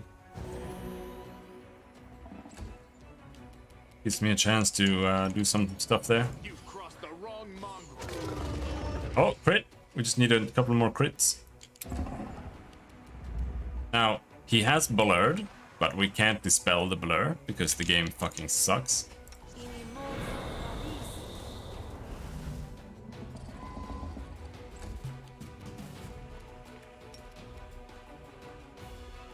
I do note that he has very low... Oh, he's leaving. Why don't you just accept your fate and become my dinner? I'll eat you all soon enough. The only thing that seems to work on him is touch. Because he had no touch armor whatsoever.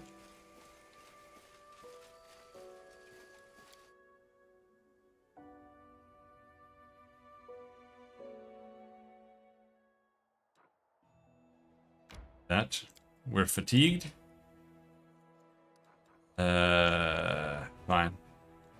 Wait, before we go, everybody has more movement now. Where are my dwarves? There.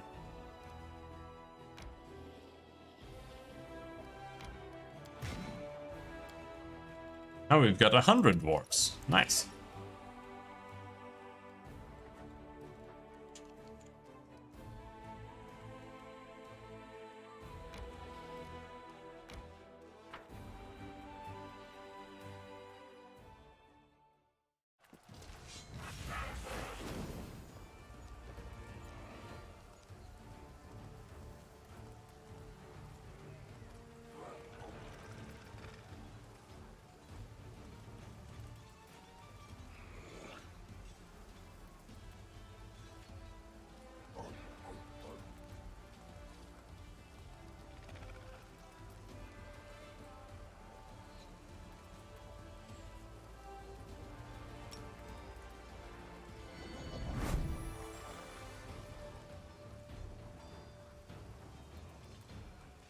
The dredge is kind of annoying, actually. Though the Veska Boar swarm is even worse. Let's go for that first. Because it like stuns everybody in the entire area around it.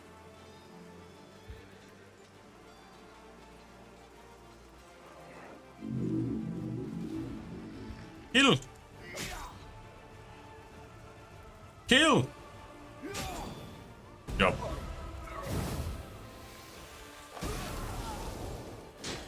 This, I don't even know what this does. You get purple fart cloud on you. Stinking cloud.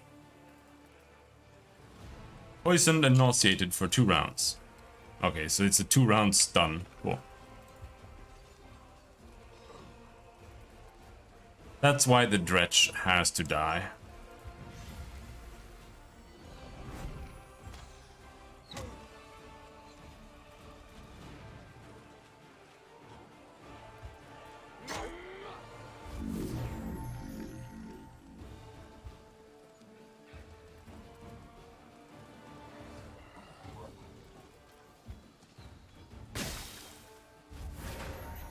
Why did I just take damage?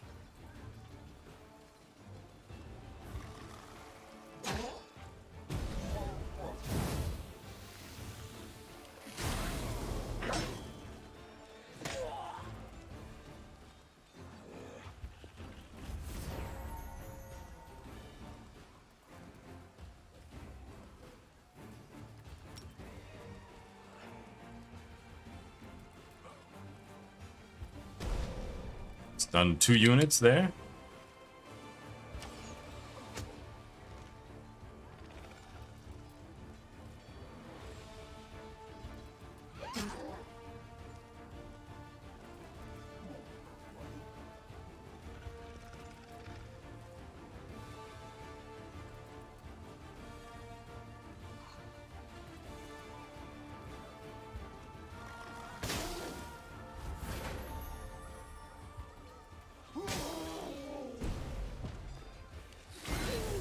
Ow!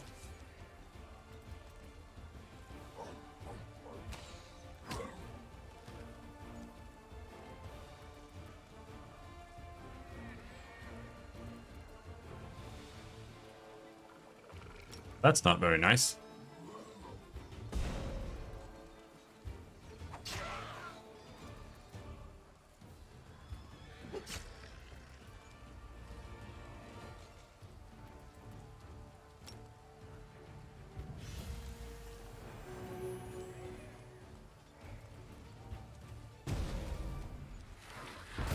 What has happened?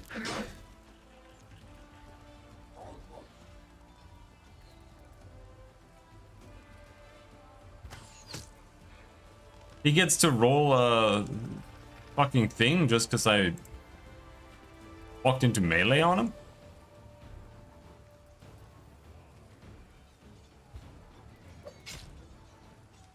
Fuck off.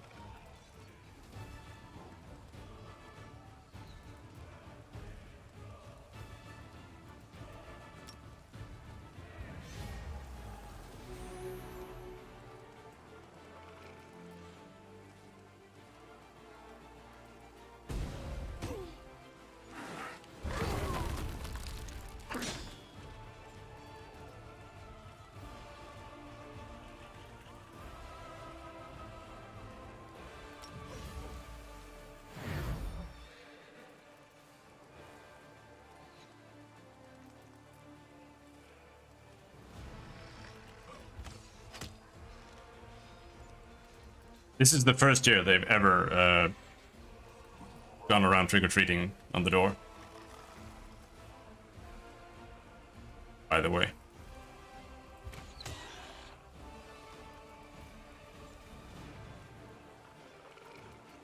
American cringe bullshit.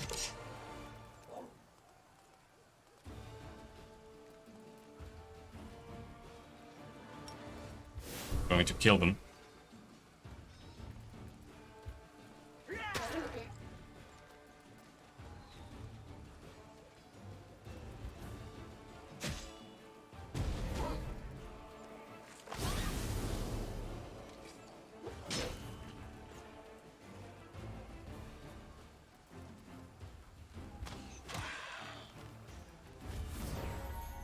But we're also gonna have to load this because this is going really, really awfully.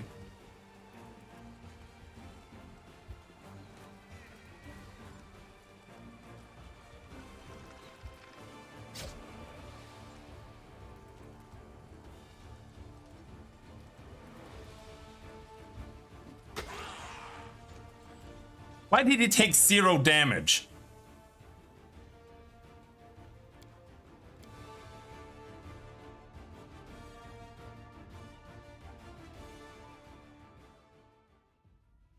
I fucking hate this game. It is absolute trash.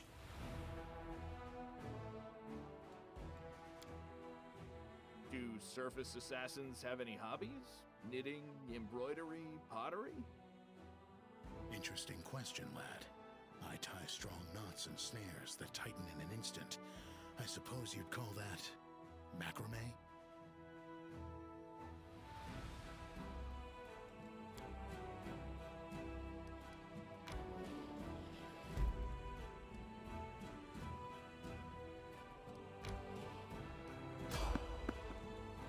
Okay.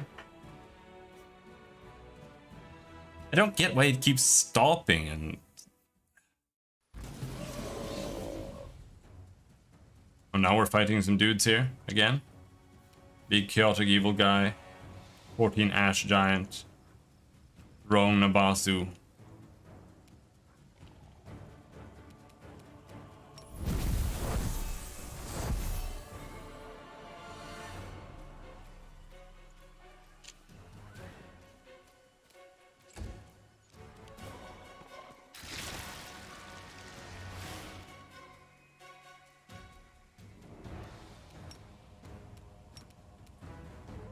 But I shouldn't have to use cold iron. We have +3 bow. I should never have had to use cold iron. I had this bow since the first map. A plains demon. All the demons are from the plains. You crossed the wrong mongrel.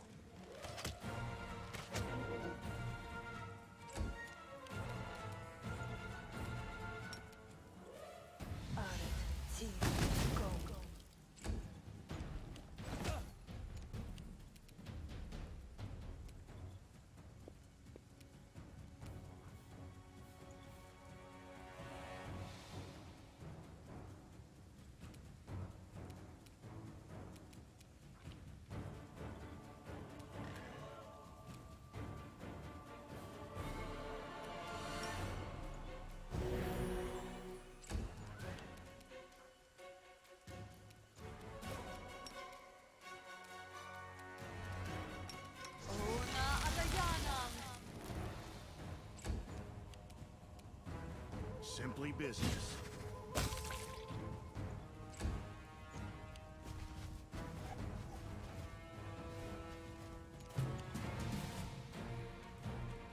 What the fuck? Let's try this way.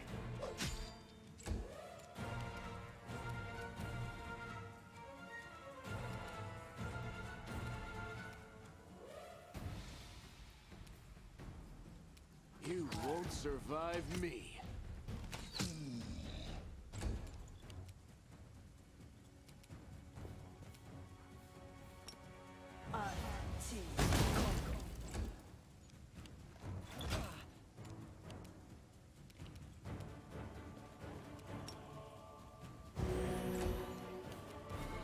I'll cut you wide open.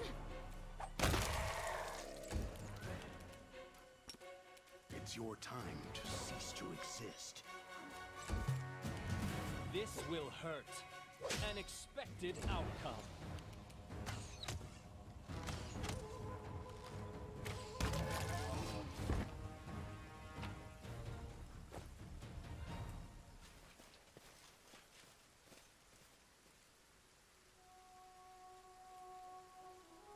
$630, 450, very little XP here.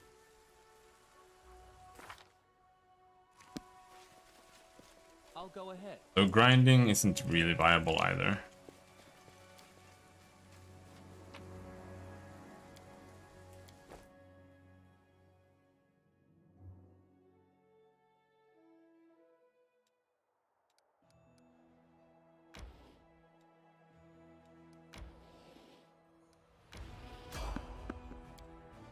Is the dragon again?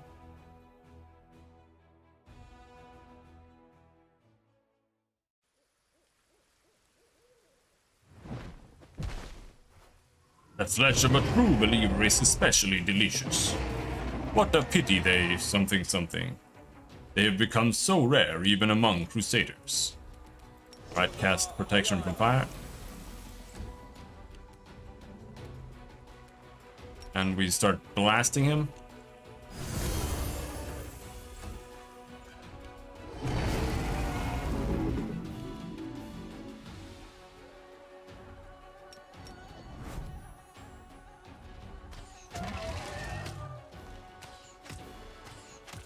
Fuck, dude.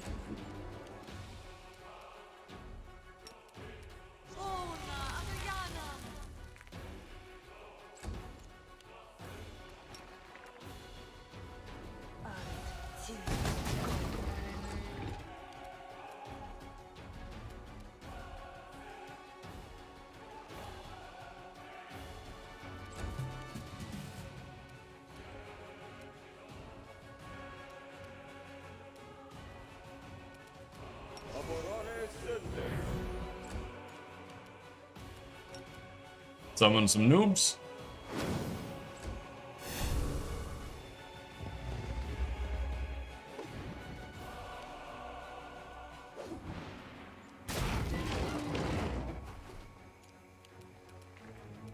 Why did they take 0 damage? Immune, incorporeal. Okay, so why do they actually take damage from this? Unholy. Alright. Endure this!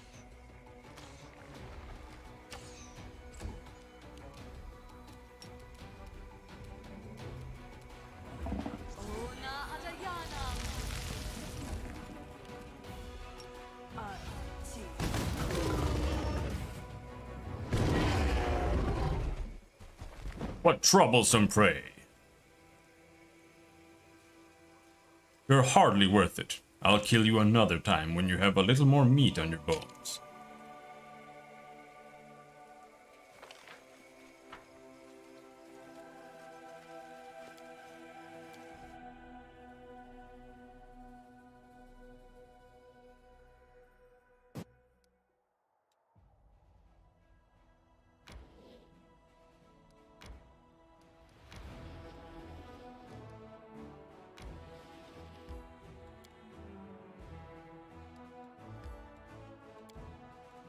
Have to rest before we go in, because we used a bunch of crap everywhere.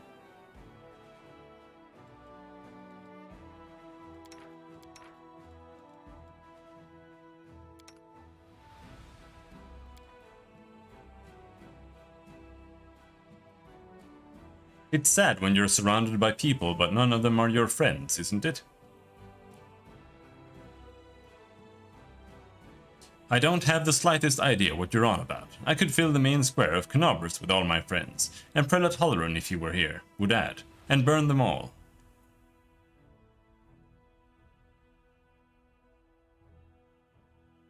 Okay.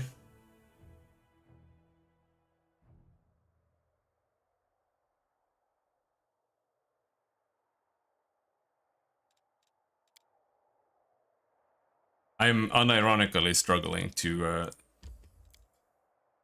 finish this game right now. Let's at least make it to the next chapter before I know what to do. stop rage quitting.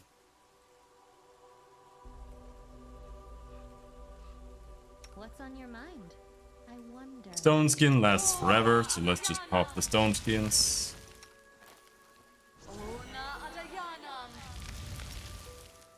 And on Greybore as well.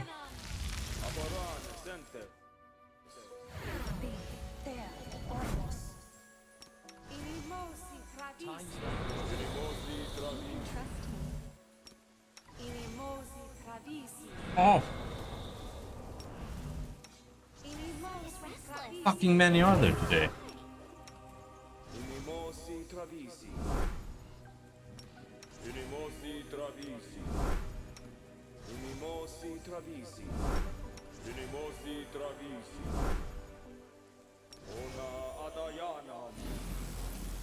Do we have Bless? Ready to serve. I'll watch your back. We also need Remove Fear. Skip the pleasantries.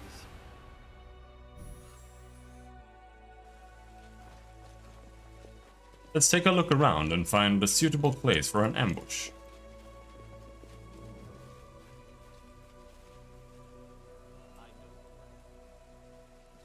This is the place. Let's set up an ambush here, around the random fireplace. Are you serious?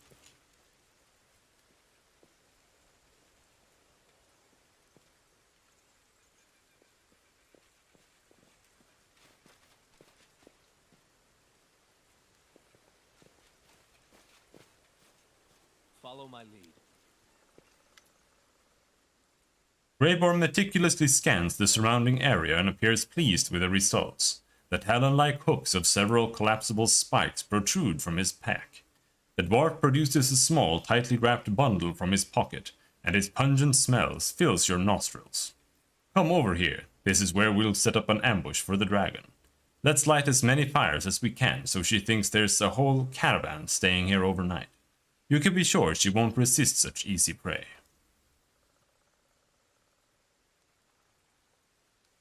Let's get started. The dwarf nods his approval. He is calm and composed as he readies himself for battle, but his eyes shine with excitement. This is going to be a fine ambush. Nice. All my buffs are gone. I can see her, Commander. Get ready.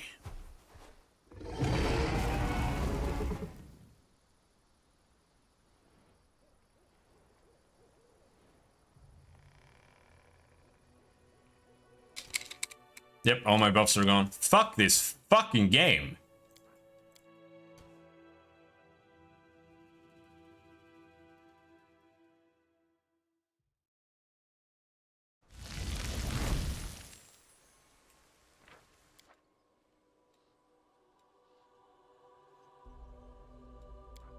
Load the autosave.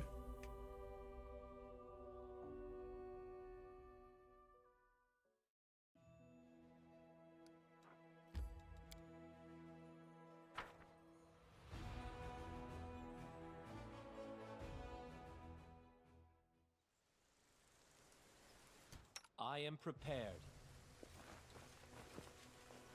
I'll go ahead.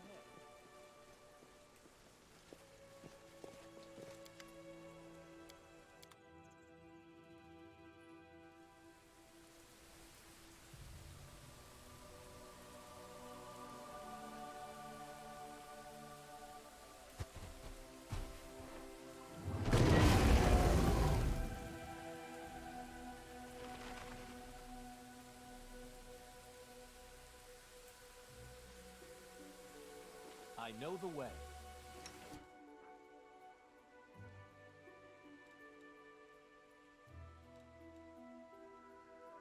Does good weapon even matter here? No. You can trust me. Hmm?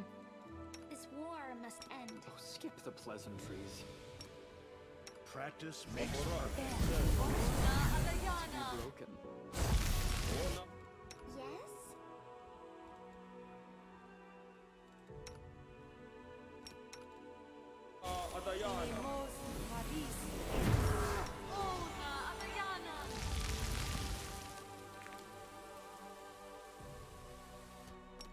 No? I know what to do.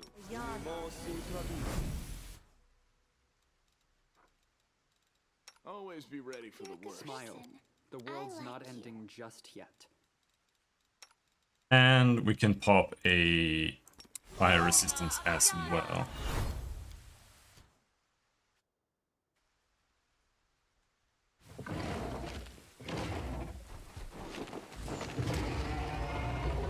Try to pierce through the scales. If the wound is deep enough, we'll be able to use the trail of blood to track her down. Okay. What an intriguing smell you have, little hunters. No one warned you that there's a hungry dragon roaming around these parts.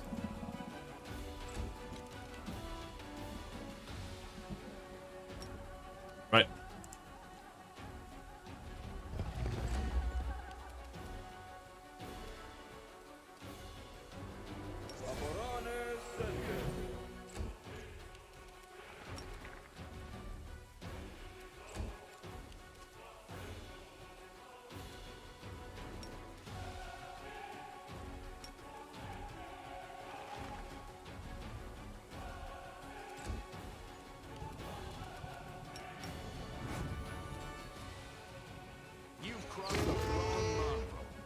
Are you trying to ambush me? You pathetic parasites, you brought this upon yourselves. Right. Gonna summon angry little guys there.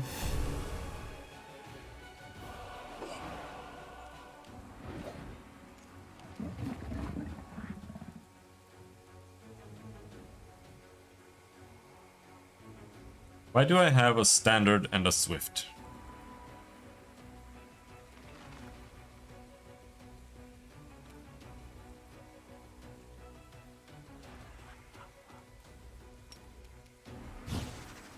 I don't get it.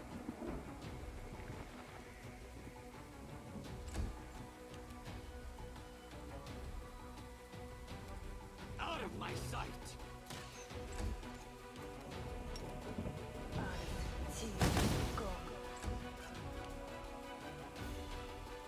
I'll cut you wide open.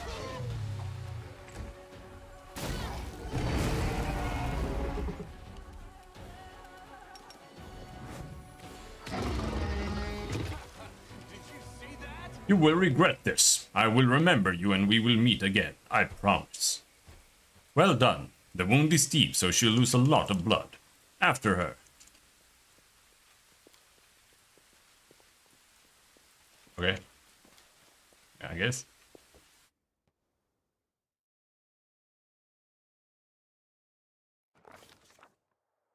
The ground is covered in fresh dragon blood and deep claw marks. The winged silhouette soars high up into the night sky and heads east, doubtless towards her lair. The assassin gives the commander a thumbs up and throws his pack over his shoulder. The ambush was a success. Serious loss of blood, though not fatal, causes the dragon's heart to compensate by contracting more rapidly in order to oxygenate the muscles. This makes it more difficult for her to breathe and weakens her wing capacity. The lack of oxygen then leads to convulsive seizures that force the dragon to descend for short rests. It takes her the entire night to travel the distance she could normally cover in a few hours. Okay. And?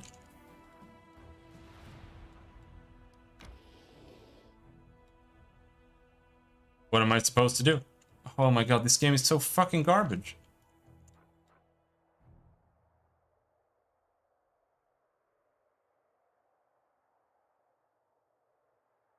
Okay.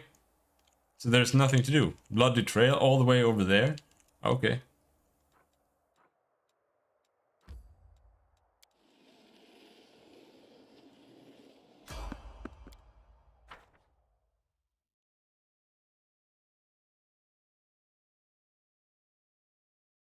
Let's make this quick.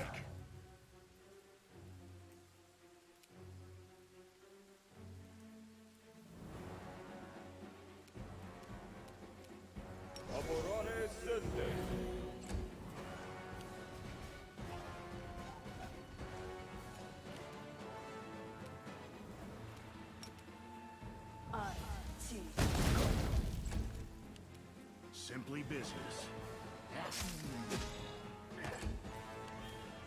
The spirits demand your blood. At least these guys are easy. Let's try this way.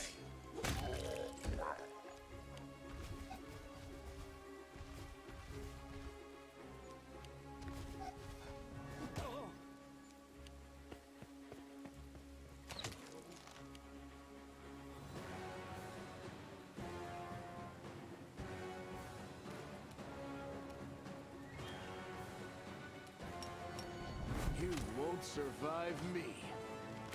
Your performance is lacking. You are lacking.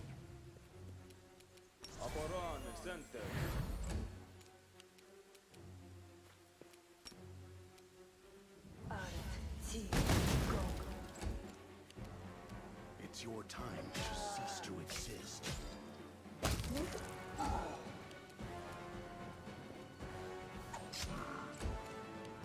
This will hurt.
Our victory is certain.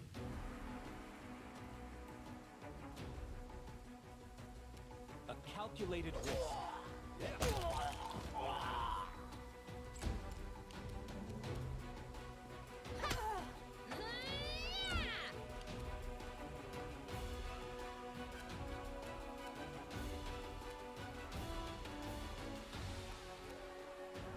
I will see to your demise.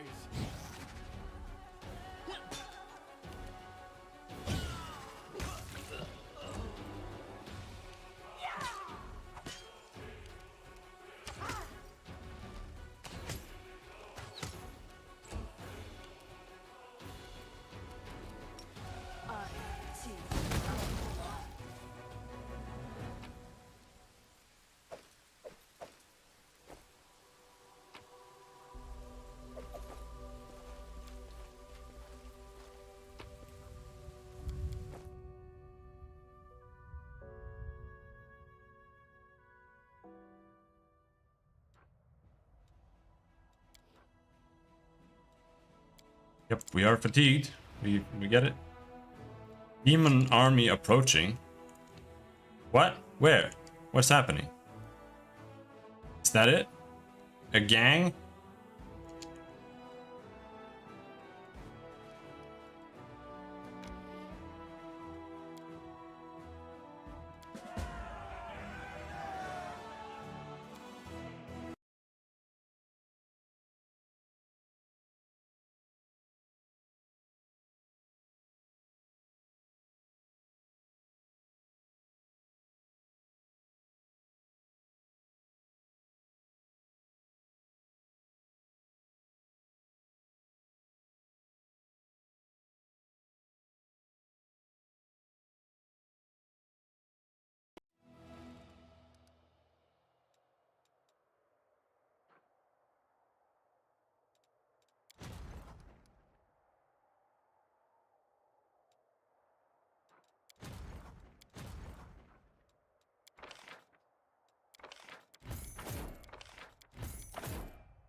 We can buy these now. They kind of blow.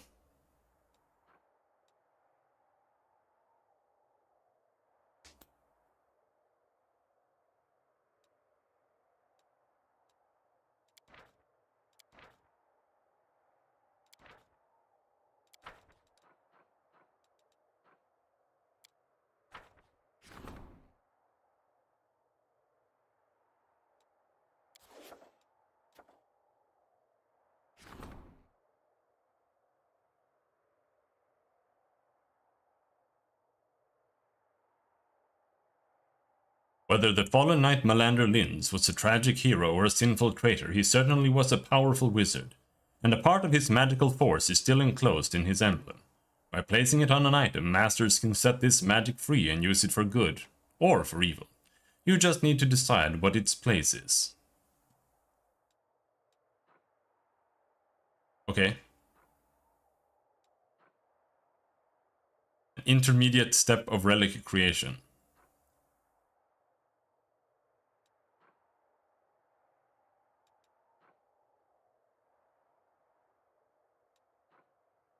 Okay, so we have to Google this.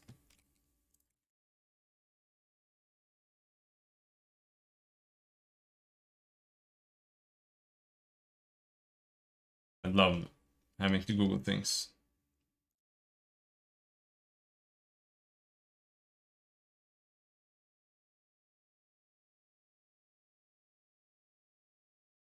Intermediate step of relic creation.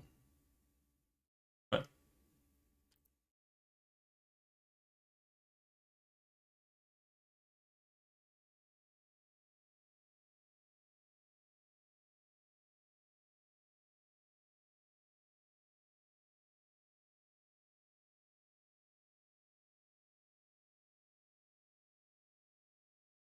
Just shh. Nobody gives a shit?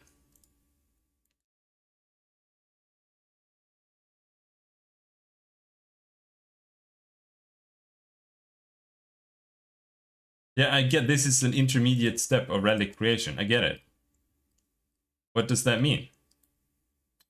Game is so bad.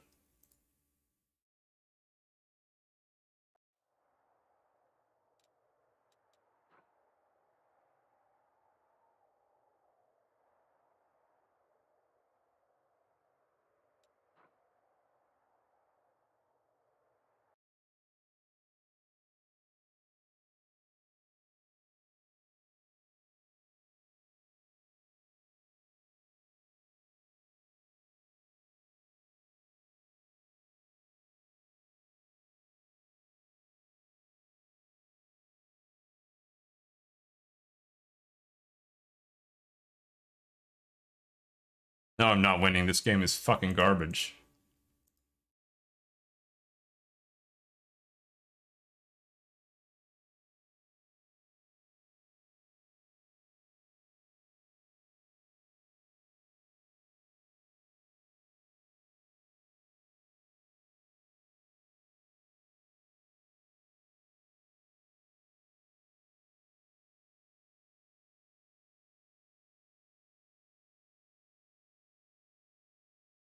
No hits on Linz at all on the wiki.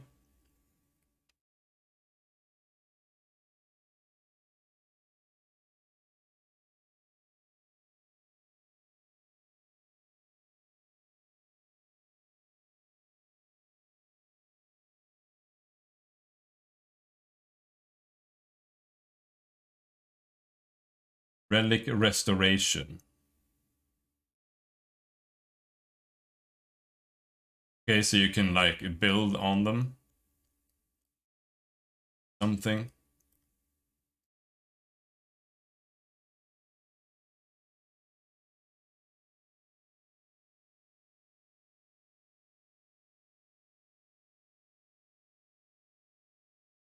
Rest of the Fallen Knight. Belt, chainmail, short sword. Belt. Option 1. While wearing this belt, a monk can spend 1 key point to enshroud the target's hearts and lungs in the fine veil of emerald. Affecting creature becomes more fragile, getting -2 penalty to AC. It also has to pass a fortitude saving throw, DC 19, or all bludgeoning damage it receives will be multiplied by 1.5. Option 2, you can cover yourself in an invisible corrupted fire. Under its effect, all your fire spells deal additional 2d6 unholy damage. You become immune to fire, but gain weakness to cold and holy damage.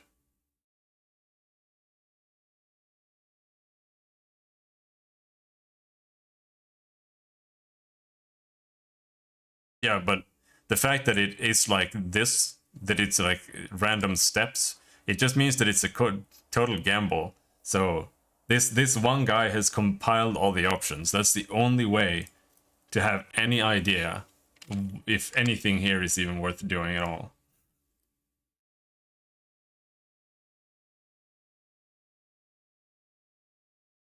But this is a short sword, so it sucks anyway. Both options are +2, so it's already useless. Chainmail, +2 sacred bonus on fortitude saving throws. The wearer can choose to suffer a -2 penalty to AC to grant all party members a +1 bonus to AC. Now all of these options are garbage, it seems. Just gonna go with the belt then.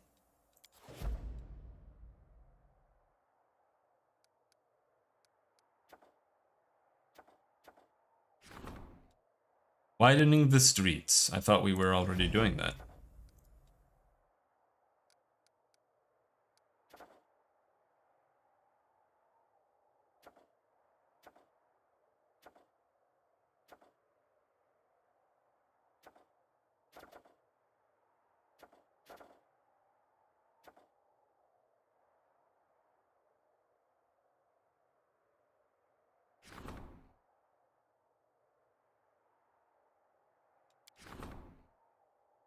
Financing a crusade is a costly process, and the Diplomacy Council has come up with new tricks to preserve the friendship of countries and nobilities, sponsoring the commander's army.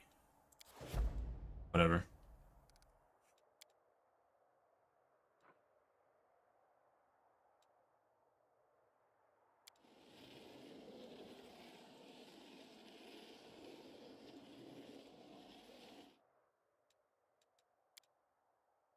It seems to me, Count, that you are overly concerned with how your deeds will affect your family name.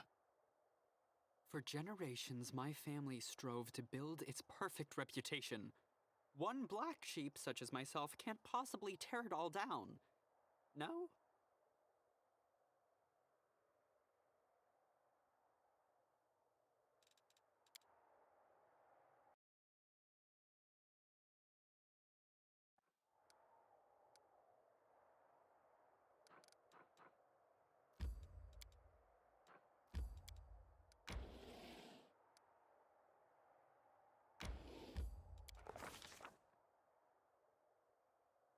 Dark splotches of dried blood are visible on the ground. Its foul, pungent scent awakens the predatory instinct of the hunt. Everything nearby is splattered in blood, as if a battle took place here or someone slaughtered a herd of goats. Yet this blood belongs to neither human nor goat. Its sulfurous odor indicates that this is the blood of a rare fire-breathing dragon. Injured and exhausted, the fleeing dragon stopped here to rest. The commander decides to personally examine the trail to impress the assassin? What?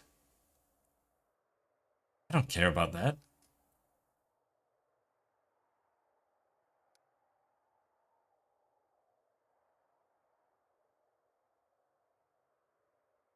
Ask the assassin for advice, that's why he's here.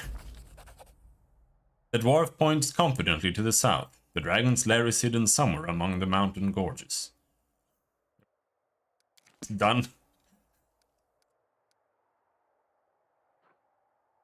Oh, we're still not there? Okay.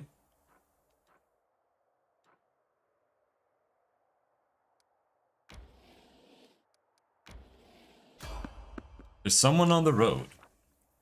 The commander and his followers are traversing the mountains, trying to track down the female woundworm that has lately been wreaking havoc around Dresden. The dwarf leading the party approaches the edge of the cliff and points down to the ruins of a tower built upon the rock 300 feet below. Its very existence raises a number of questions. Who would dare to build a tower here, so close to the demons? Why would they erect it here at the bottom of a canyon? An expert analysis of the tower structure provides the answers. Numerous features in its design indicate that the building dates back to the golden age of the Aslanti Empire.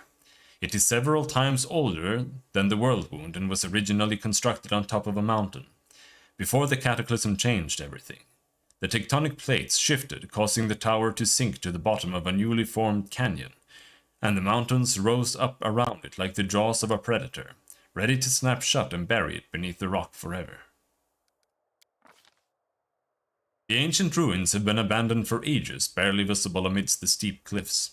The tower would have remained hidden had the commander's party not discovered it by following the trail of blood. The dwarf signals that it's time to descend. The alpine path leading to the tower soon splits into two directions. On the left is a rocky ledge, dangerously narrow and visibly unstable. On the right is a broad path, covered in overgrown brambles and thickets. There are many poisonous plants in these mountains, some of which are so dangerous that merely touching them can lead to numerous adverse reactions.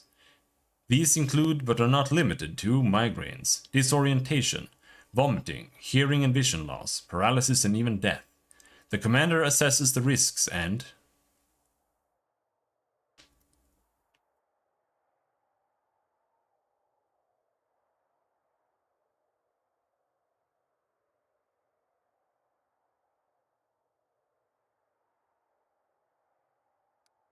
the steep and dangerous path to the left, the overgrown with suspicious bushes to the right.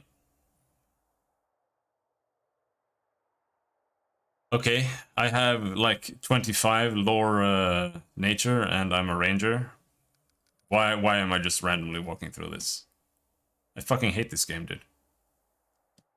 I'm gonna go with the steep and dangerous path, I guess. The commander decides to take the path to the left, which descends steeply down at a dangerous angle. The loose stones along the ledge are treacherous and unstable, and one wrong step could cause a rock slide. This is a task for either a person with outstanding acrobatic talent or someone attentive and cautious. Whoever leads the way will take on the greatest risk. The commander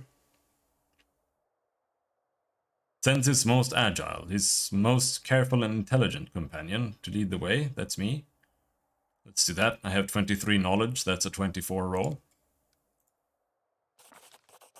Statistics show that mountains often prove to be more cunning and cruel than those who seek to conquer them.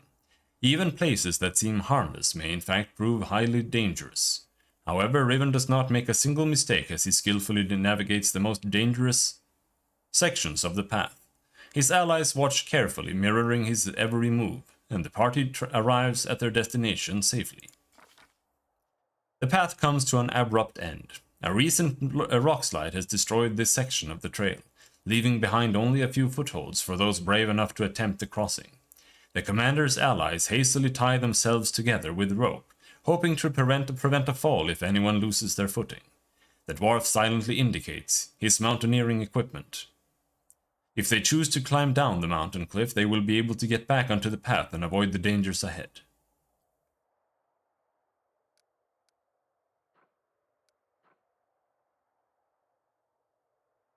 Okay, so I have a mobility and an athletics choice, and both are Lan.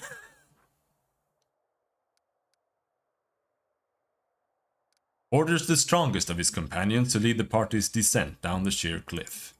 That's Lan. Assisted by their training and combat experience, the party climbs down slowly and steadily. Lan does not panic or make a single mistake as he skillfully leads his followers through the treacherous terrain. Eventually, they reach a secure rock ledge. With a cry of warning, the dwarf points to the sky. Giant birds of prey circle ominously overhead. Their beak morphology indicates their carnivorous nature, and their large size suggests they consider those climbing down the cliff to be prospective prey. It is common for them to fling their quarry against the cliffs and then feed on the carcasses. With ear-piercing shrieks, they swoop into formation and dive down to attack. The commander gives the order to deal with the leader of the flock at all costs, scare off the birds. Holy shit, my lore is kind of terrible, to be honest. Alright. Lan, scare them off. Suspended over the chasm, Lan meets the leader of the flock with a decisive blow. With screeching and splashing of blood, the leader plummets. The rest of the flock fly away in fear, not wanting to share his fate. The party overcomes every obstacle and finally descends to the ruined tower. The mountain has been conquered, and no one has fallen victim to its treachery. Now they secretly approach the unsuspecting dragon, stealthily making their way through the surrounding rocks. After leading them to the tower, the dwarf gives his newfound allies a nod of respect and signals for caution.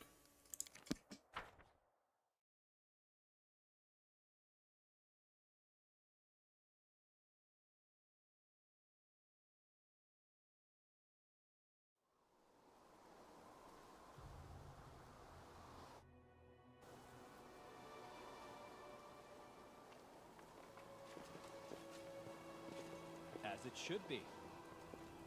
Ready for anything. What's on your mind? Let's buff. Unfortunately, that's... No, not on him. We're reaching buffer territory. We'll see how long we survive without downloading an auto buffer. I'll watch your back. Like, D&D is just... I can't stop saying it, but it's just the worst RPG system ever made. For like every single reason. Like it's just every single part of it is just garbage.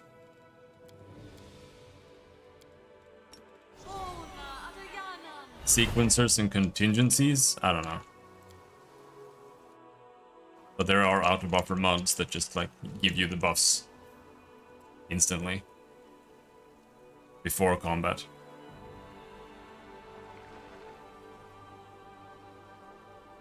Let's try to get as close as we can to the dragon without making any noise. Then we'll take it by surprise. Greybor whispers approvingly. We've crept up on the toothy old lizard without her noticing us. It's a pleasure to work with real professionals. Let's get a little closer so we can attack when she least expects it. The dragon looms over an old elf, her vicious teeth bared in an angry snarl. You recognize his face. He is called the Storyteller. I know you're in league with those little parasites who wounded me. They sent you to spy on me. They thought I wouldn't crave the crunch of your old bones. Ha! They were wrong.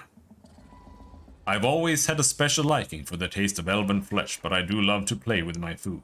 What can you offer me in exchange for your pathetic life? Perhaps I won't kill you if you manage to impress me. The Storyteller is pale as a ghost, but he stands strong and doesn't lose his nerve, though his voice trembles slightly as he speaks. A story. Stories are all I have, but some of them are priceless, more valuable than any treasure. This I can offer you in payment. Stealth. I only got 16? Succeeded. I have a peculiar item on me. Its previous owner was quite sinister, so I think you'll appreciate this story. The Storyteller produces a small bundle from his bag and opens it to reveal a golden signet ring. As he holds it up in his shaking hands, the old man's voice suddenly changes. His tone grows shrill and angry, taking on an exaggerated quality as if doing a mocking imitation of someone else. Everything in this throne room is so cheap and vulgar. Jamandi Aldori knows nothing about luxury. Another sorry provincial excuse for an aristocrat. And yet I still must bow my head and smile politely at these sword-wagging halfwits. These poor souls have never known anything more luxurious in their life than this rural parody of a palace. I must convince them that I am at their mercy. Ha! Soon they will all beg me for mercy, but I'll see that they're given none, or my name isn't Tartusio. And look at those foolish idiots who want to become a baron. What a parade of louts, a whining, bumbling bore, more beards than face, who drones on and on. An insolent, unwashed wench carrying around a dull gardening tool as her weapon of choice. An undead sadist carrying an endless amount of emotional baggage from her childhood. She is actually alright, to be fair, but it's for the infuriating halfling who never shuts up. How long can I take that little journal of hers and shove it? How I long to take that little journal of hers and shove it into her blabbering mouth so she'll choke on it and be quiet? A worthless creature who clings like a limpet to someone far more important. My greatest rival, a dark horse. Well, consider this entire performance dedicated to you. Wow! Oh my god. The old elf is out of breath, and his diminishing voice becomes harder to discern. Continue waiting for the right moment.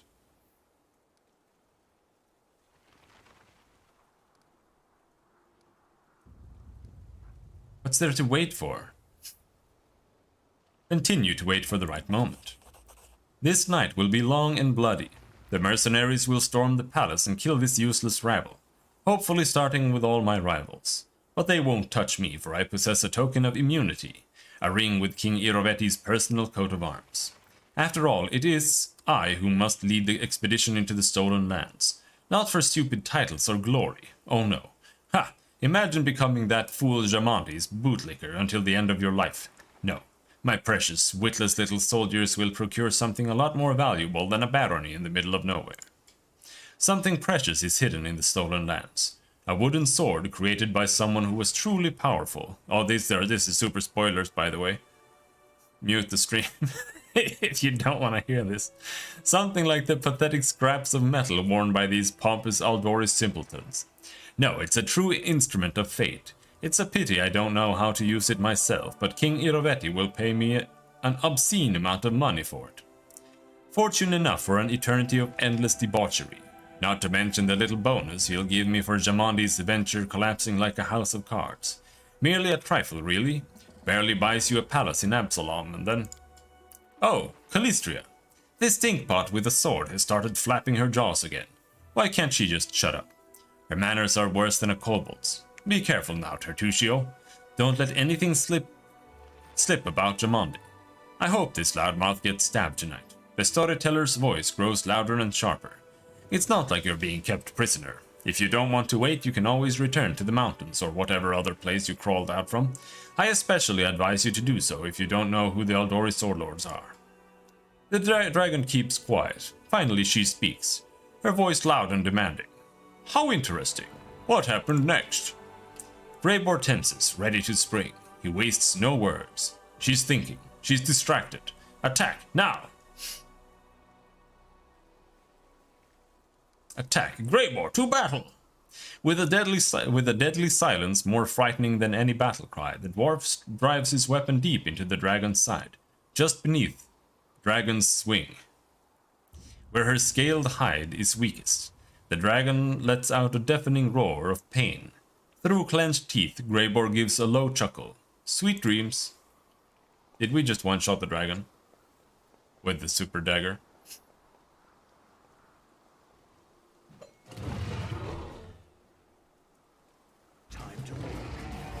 No, we just put Greybor in like literally the worst position of his life.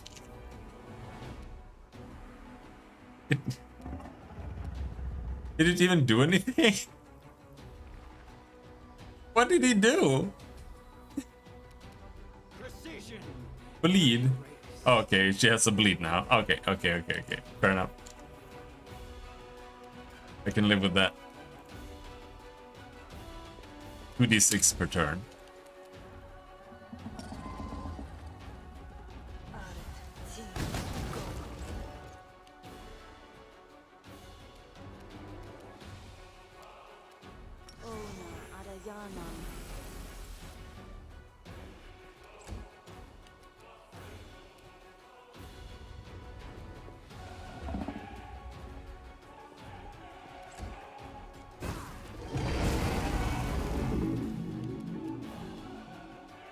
I know.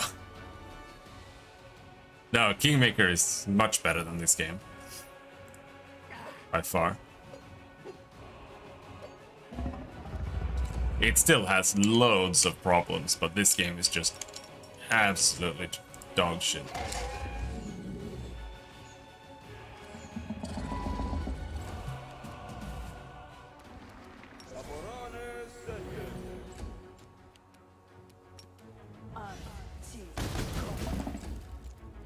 Miss. Miss.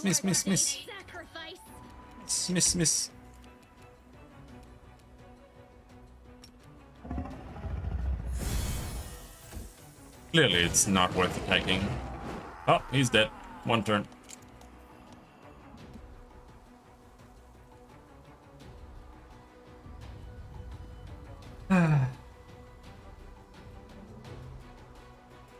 You know, I don't really want to keep playing this game. It's just not good.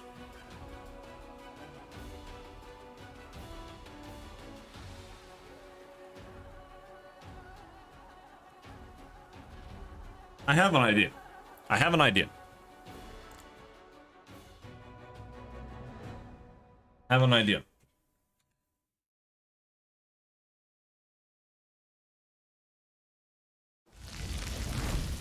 If we go into options, into difficulty, and then we drag the damage to party down to 0.2, the game might be playable.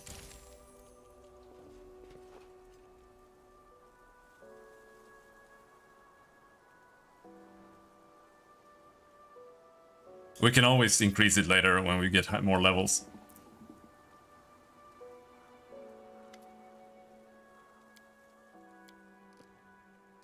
Now I'm gonna fail my stealth. Ah, okay, that's a load. Fuck you.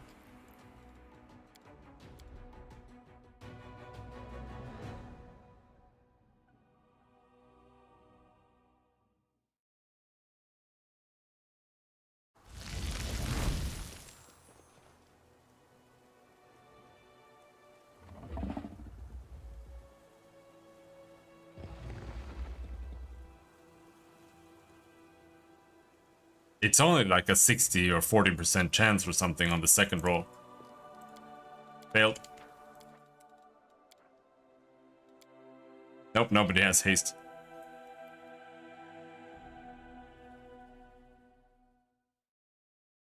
Nobody can learn haste.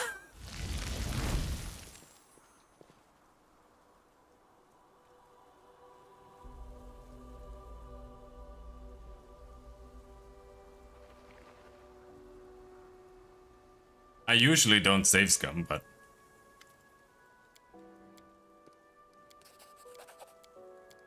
when the game is being bullshit, then I will. Oh no, I forgot.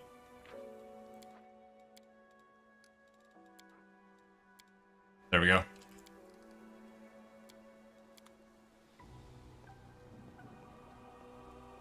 But clearly, we also need to run away with Grey Boar. I thought he would survive more, because he should have, like... His AC is dog shit. Alright, he has 24 AC. But he's got 100 hit points, and he has stone skin. But I guess it's DR10/adamantine, so... Maybe the dragon counts as having +4 weapons, does she?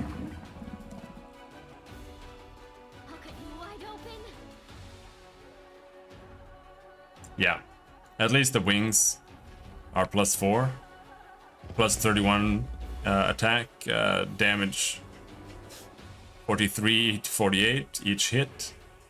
So three guaranteed hits that do 43 to 48, and then 2 more guaranteed hits that do 28 to 38, and then 1 more guaranteed hit that does 22 to 27. See, even with this,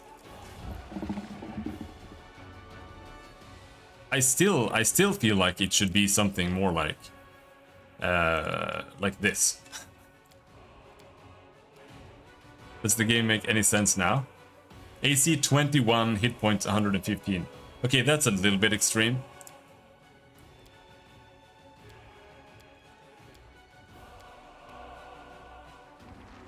.32 AC. The spirits demand your blood. Plus 23 attack. Plus 25 attack. Even this, like, even this is almost too much. Alright. Now, at least the touch AC is doable here, right?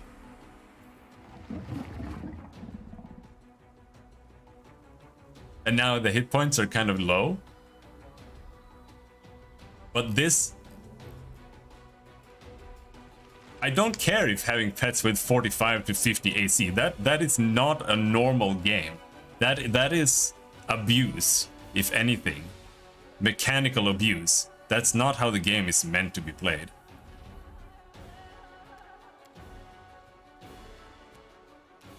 Because this is just total bullshit. Like even this is not okay. And also, having 45 to 50 AC pets at this point, it's just even more proof about how bad of a system Pathfinder is. Like, it's literally the worst RPG system ever created. There has never been anything worse than Pathfinder. D&D 3.5 was already like the king, and Pathfinder just took it and made it worse. It did not make it better, it made it worse in every aspect. So we'll play with it like this, I guess, but now he's probably just gonna die a little bit too fast instead. I don't think we can... Oh, okay. We got it on most people at least.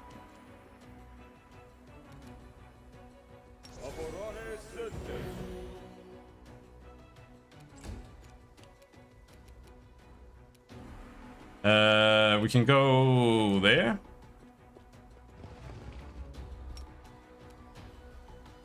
Well, I don't know, because the newer editions, I haven't really looked into them. While I do think Wizards of the Coast is a god-awful company and nobody should buy their products ever.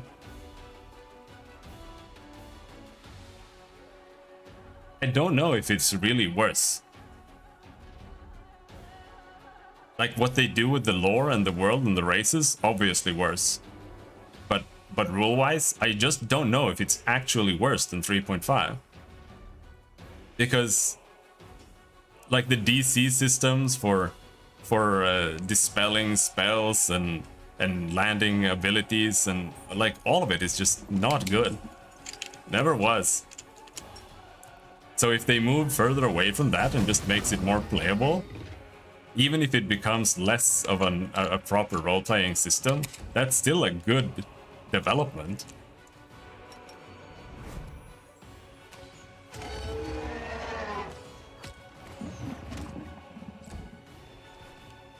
You see, now it just dies too fast instead. But there's like no middle ground. It's either the dragon kills whoever is standing next to it, guaranteed, in one round, or the dragon dies in one round. Like, those are the only two options.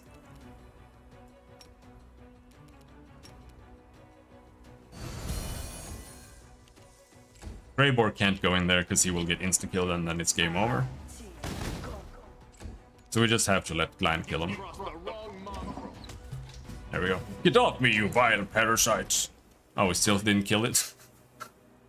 Don't let the dragon get off the ground. She'll set everything on fire! It's a blur spell.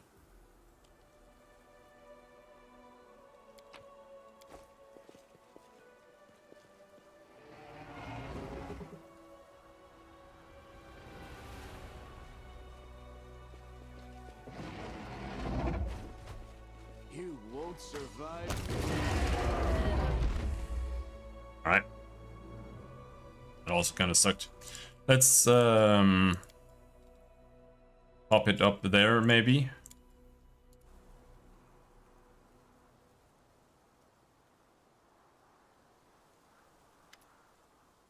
Greybor looks with satisfaction at the surrounding carnage. That's a job well done.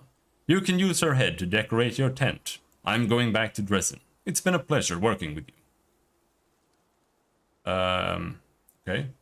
I think we should continue working together. I'm ready to offer you my services. As you can guess, a full contract will be more expensive than a one-time job. I think 12,500 gold would be a fair price. I don't have that amount right now. What a pity. I won't work for anything less. You get what you pay for, and my professional skills command a high price. Safe travels. Good luck. If you'd like to hire me again, you'll find me in Dresden, but I won't be there for long. I'll likely have to leave as soon as I get my next assignment.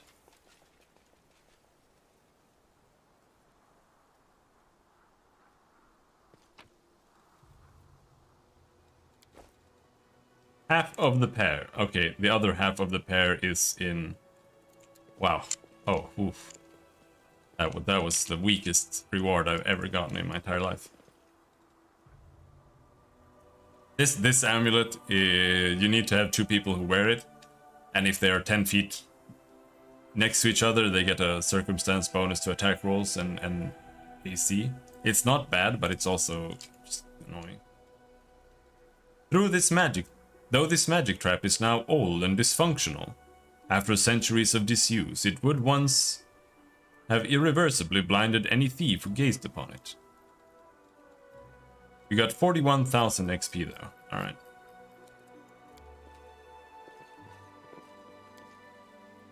This inscription once contained a spell of warning. When an intruder appeared, it would let out a chilling howl to raise the alarm. Fortunately, the enchantment has worn off with the passage of time, so your ears have been spared.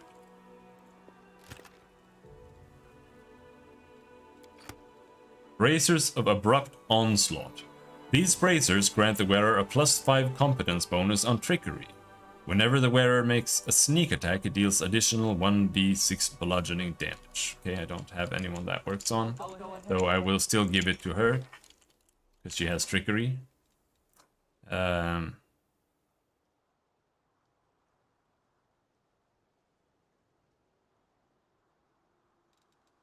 Yeah.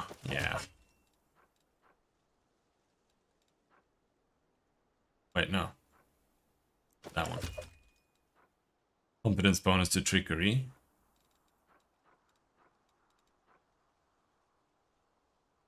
Concentration. Not really sure who cares about that.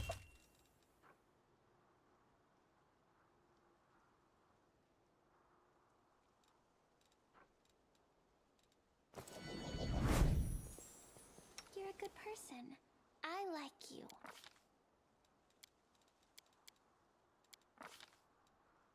Alright, we finally get the major hexes Hoarfrost. The target turns pale and blue and takes 1 point of constitution damage per minute until it dies, saves once per minute, or is cured.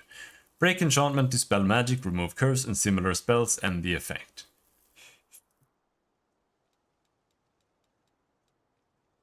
The witch can use her magic to grant her allies ferocious animal abilities. The witch can partially transform a willing ally, granting him natural attacks for a number of minutes equal to the witch's level. Choose one. The creature gains 1 bite attack that deals 1d8 points of damage, or the creature gains 2 claw attacks that deal 1d4 points of damage each. Of course I was only level 9. I don't know. I'm like the level the game makes me. Like getting Greybor felt like just doing the first thing to do, pretty much.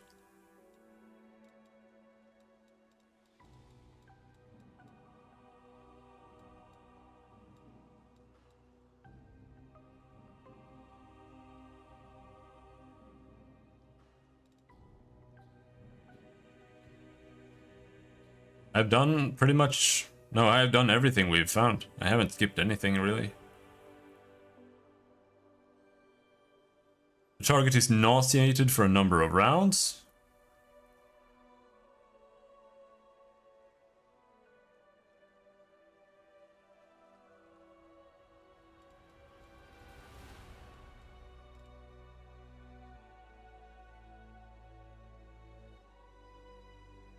Target gains fast healing 5. Or it heals up to 4 points of ability score damage from 2 ability scores. I mean, that's pretty nice.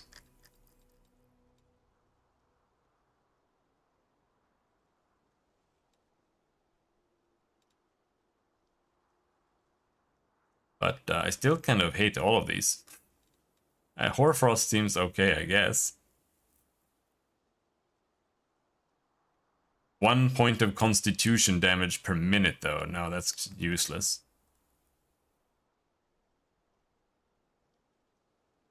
That's like 1 constitution damage for the entire fight.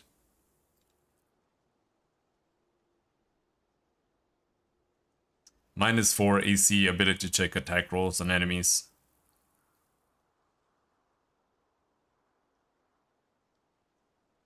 Yeah.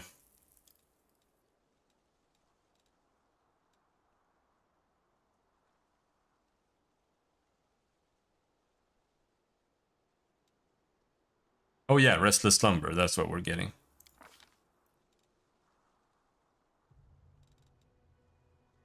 Racking Ray.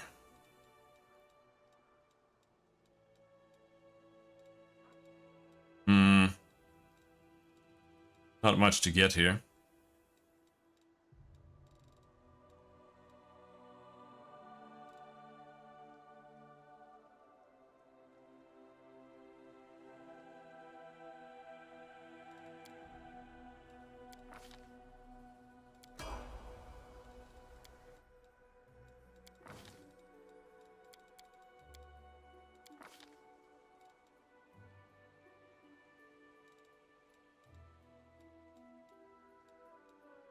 Ray's dead.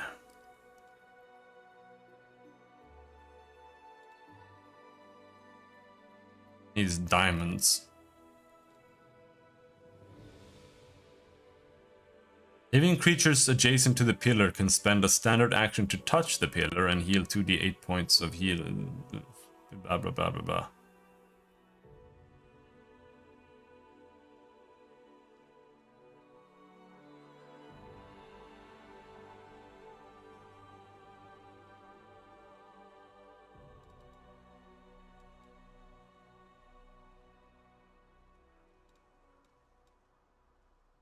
Oh, you can put True Seeing on someone else. That's kind of nice.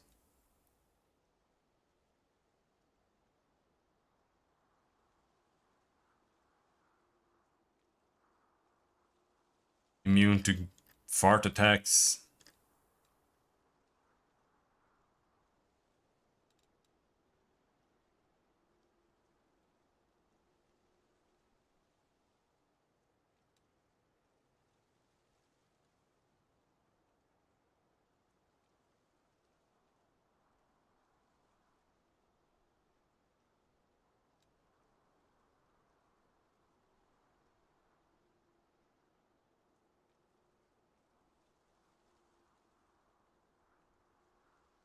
Oh yeah, this spell is really good.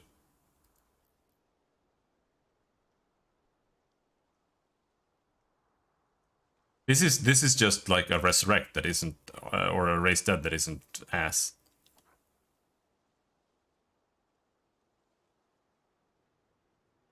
Spell cures 5d8 points of damage plus 1 point per caster level, maximum plus 25. Unlike other spells that healed...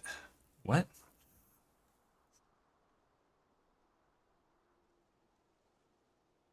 What does this mean? The spell cures 5d8 points of damage, plus 1 point per caster level, maximum plus 25. Unless you abuse bugs, as far as I know, the maximum caster level should be 20. Unless you can still get like caster level bonuses on top of that from like items and whatnot. Kind of weird. Breath of Life can bring recently slain creatures back to life. If cast upon a creature that has died within 2 rounds,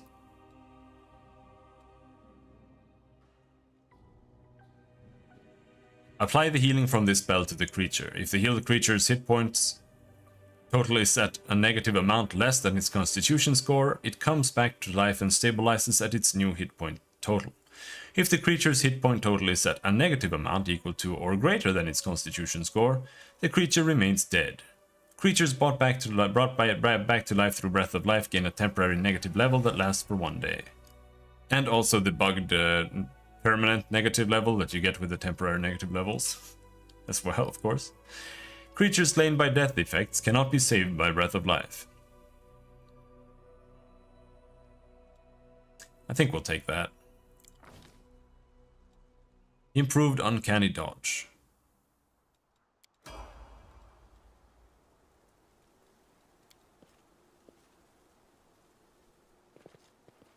I know the way.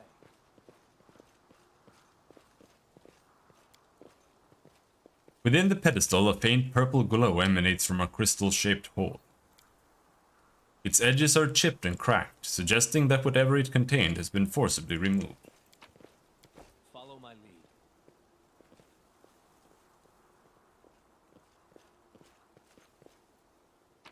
Lich and Angel can use merged spellcasting with full casters to reach up to caster level 30. No, if you go Legend, you can still only get 20, but maybe a Prestige class. But that's what I read on the wiki. It said that it's like a bug, but I don't know if it's meant to be like maybe you are meant to be able to go over. Anyway, the caster level system is to continue on this trend. Caster level system is also dog shit.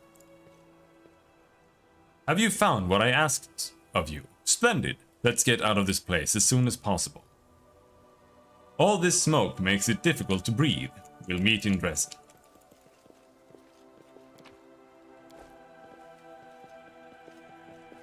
As it should be.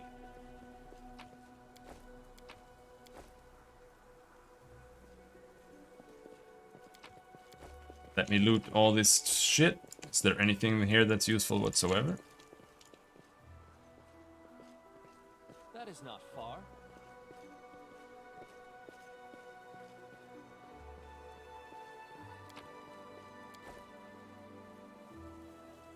To the ruins.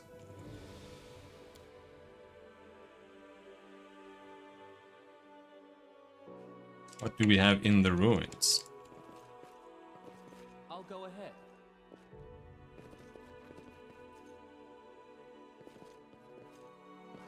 Like, I finished Kingmaker twice. It is just ridiculous how much this game is grinding my gears.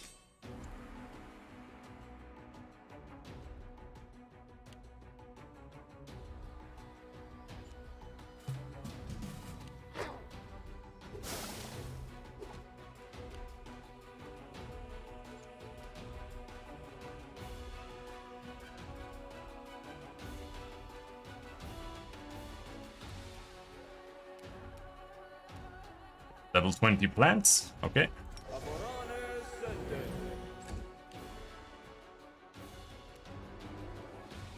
With good and slashing damage reduction 15.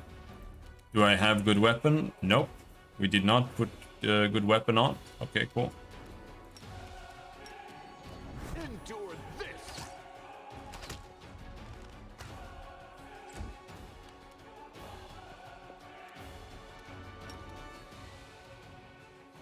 Can we use Deep Slumber? Where is Deep Slumber?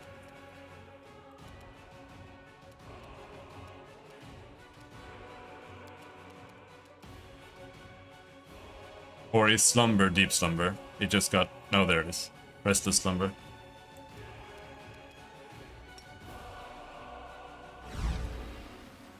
It's immune to sleep. Okay. It is a plant. That is true. For their hearts. Do I still have Angel Sword on? No.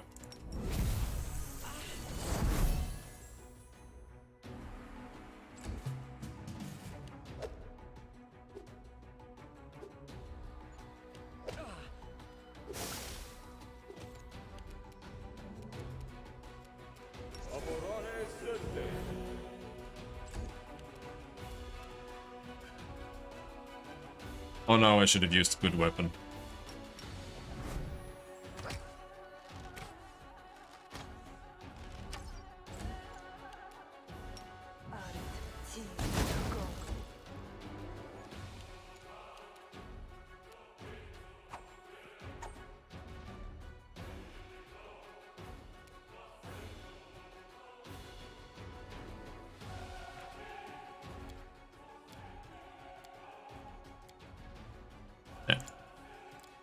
Can we just finish the game? I'll cut you I don't want to play anymore. The spirits demand your blood.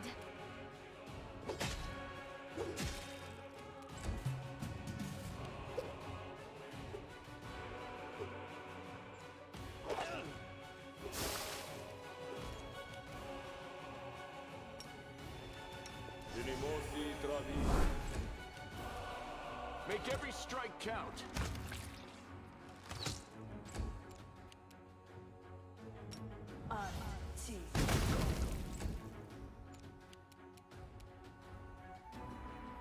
You are today's sacrifice. An expected outcome. Ah.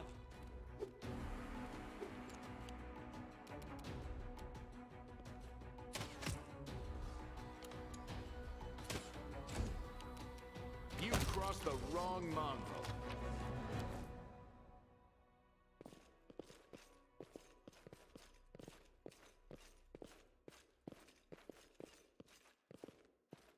I'll watch your back.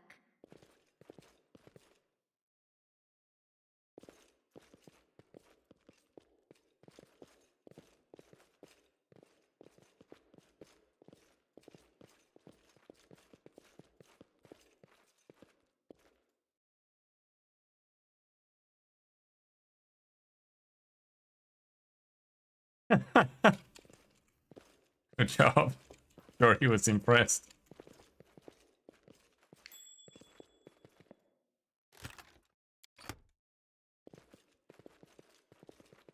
I know the way.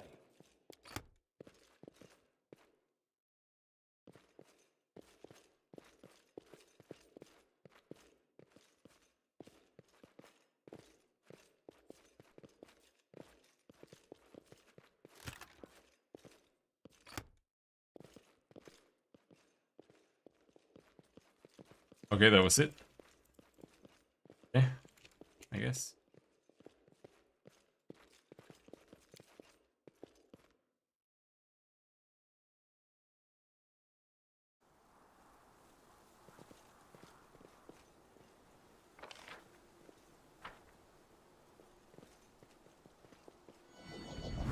Still here?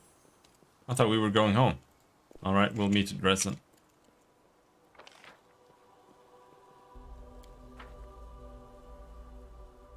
Go back up from here.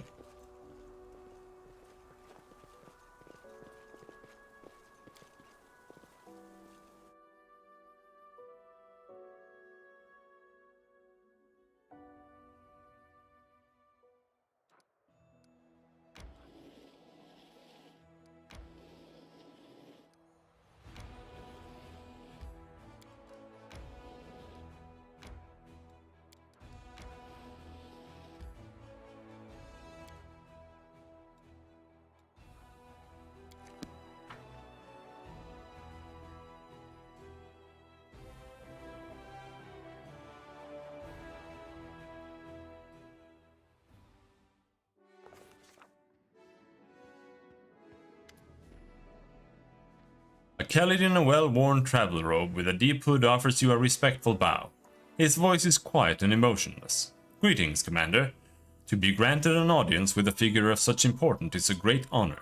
Your victories have impressed and inspired me, which is why I wish to do my part in the Crusader struggle. Who are you? The visitor's quiet words sound like the rustling of pages, dry and impersonal. My name is Velg, and I am a Khalid. My lineage dates back to the Sarkorian clans, and bonds of kinship have always been sacred to my family. When the world wound opened, my ancestors fled Sarkoris, but they did not forget their homeland. Even before the Crusades began, my great-great-grandfather marched in defense of our people. Man, I think I'm gonna drop this game. I can't. I just can't stay interested. Like this is the worst CRPG I have ever played. I just can't keep going. Like it doesn't feel like the game starts until you're level 20. Because all the enemies are level 20. So there's like you literally cannot play the game.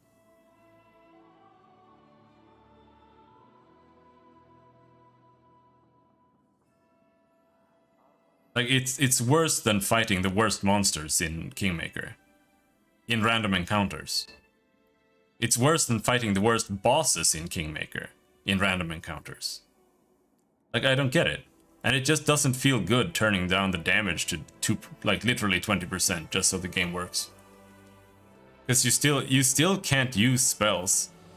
You can't use debuffs, you can't use hold, you can't use anything.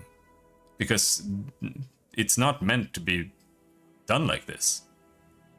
Like when you're fighting, like when you're playing D&D and you're playing a group of people that are level 5. The enemies are supposed to be level 5 to maybe 7. At most. That you don't put like level 15 enemies in the game. Like it's not meant to function like that. Levels aren't even really intended to be a power level in that sense. It isn't meant to be like this guy is this much stronger than you. Not from a storytelling perspective, and not the way you build a story or a world. The way levels function more for the party is just so that their characters can evolve and get, you know, feel like they're changing and getting better. And as a DM, you're supposed to simply keep the world doing the same thing with the players. That's what the levels are for, and that's why you have like challenge ratings for enemies, and you have challenge ratings for encounters and stuff like that. And they've just thrown that out of the window here. And it doesn't make any sense, because when you are level 5 and you're fighting a level 5 enemy, he is fighting you at the same level that you can fight them. And because of that, at that point, the DC system for like dispelling and buffing makes somewhat of a, like it makes some sense. Because just the success rates of things working is like at a decent level.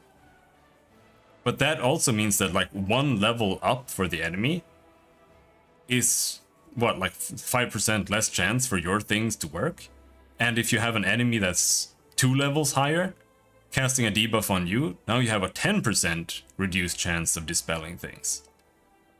So just 2 levels is still a big deal. Plus, if he has, you know, there are more enemies there in the encounter, right?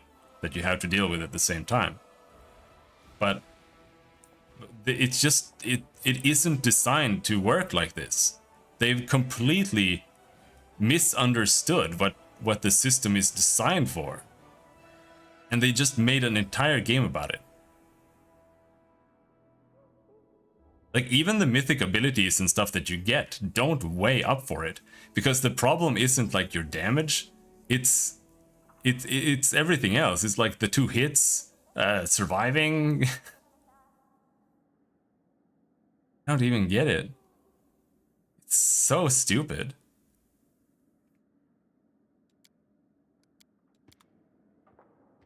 The last thing I picked there was I'm not interested. I'm also not interested. Bye-bye. I just can't do it.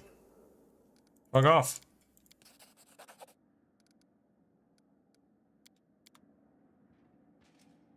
Leave me alone. Yeah. I'm also in a terrible mood today anyway, but unless I decide to just take it up again later, I think I'm just gonna drop this game. So we'll continue the East playthrough. instead for a couple more games. And then maybe Pillars of Eternity.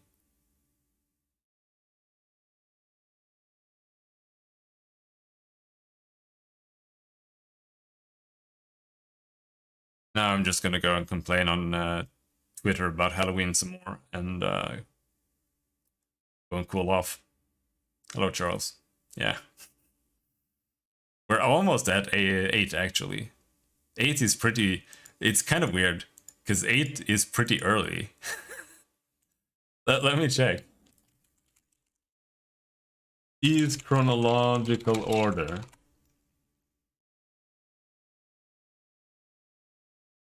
Is origin. Is 1 and 2. We've finished that. Is 4. Is 3. Is 5. And then is 8.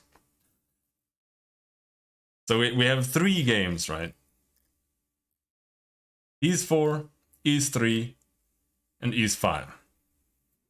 Before we get to is 8. Ark of Nepishtim 7. 7 comes 2 games after 8. Oh yeah. Anyway, I'll see you guys later.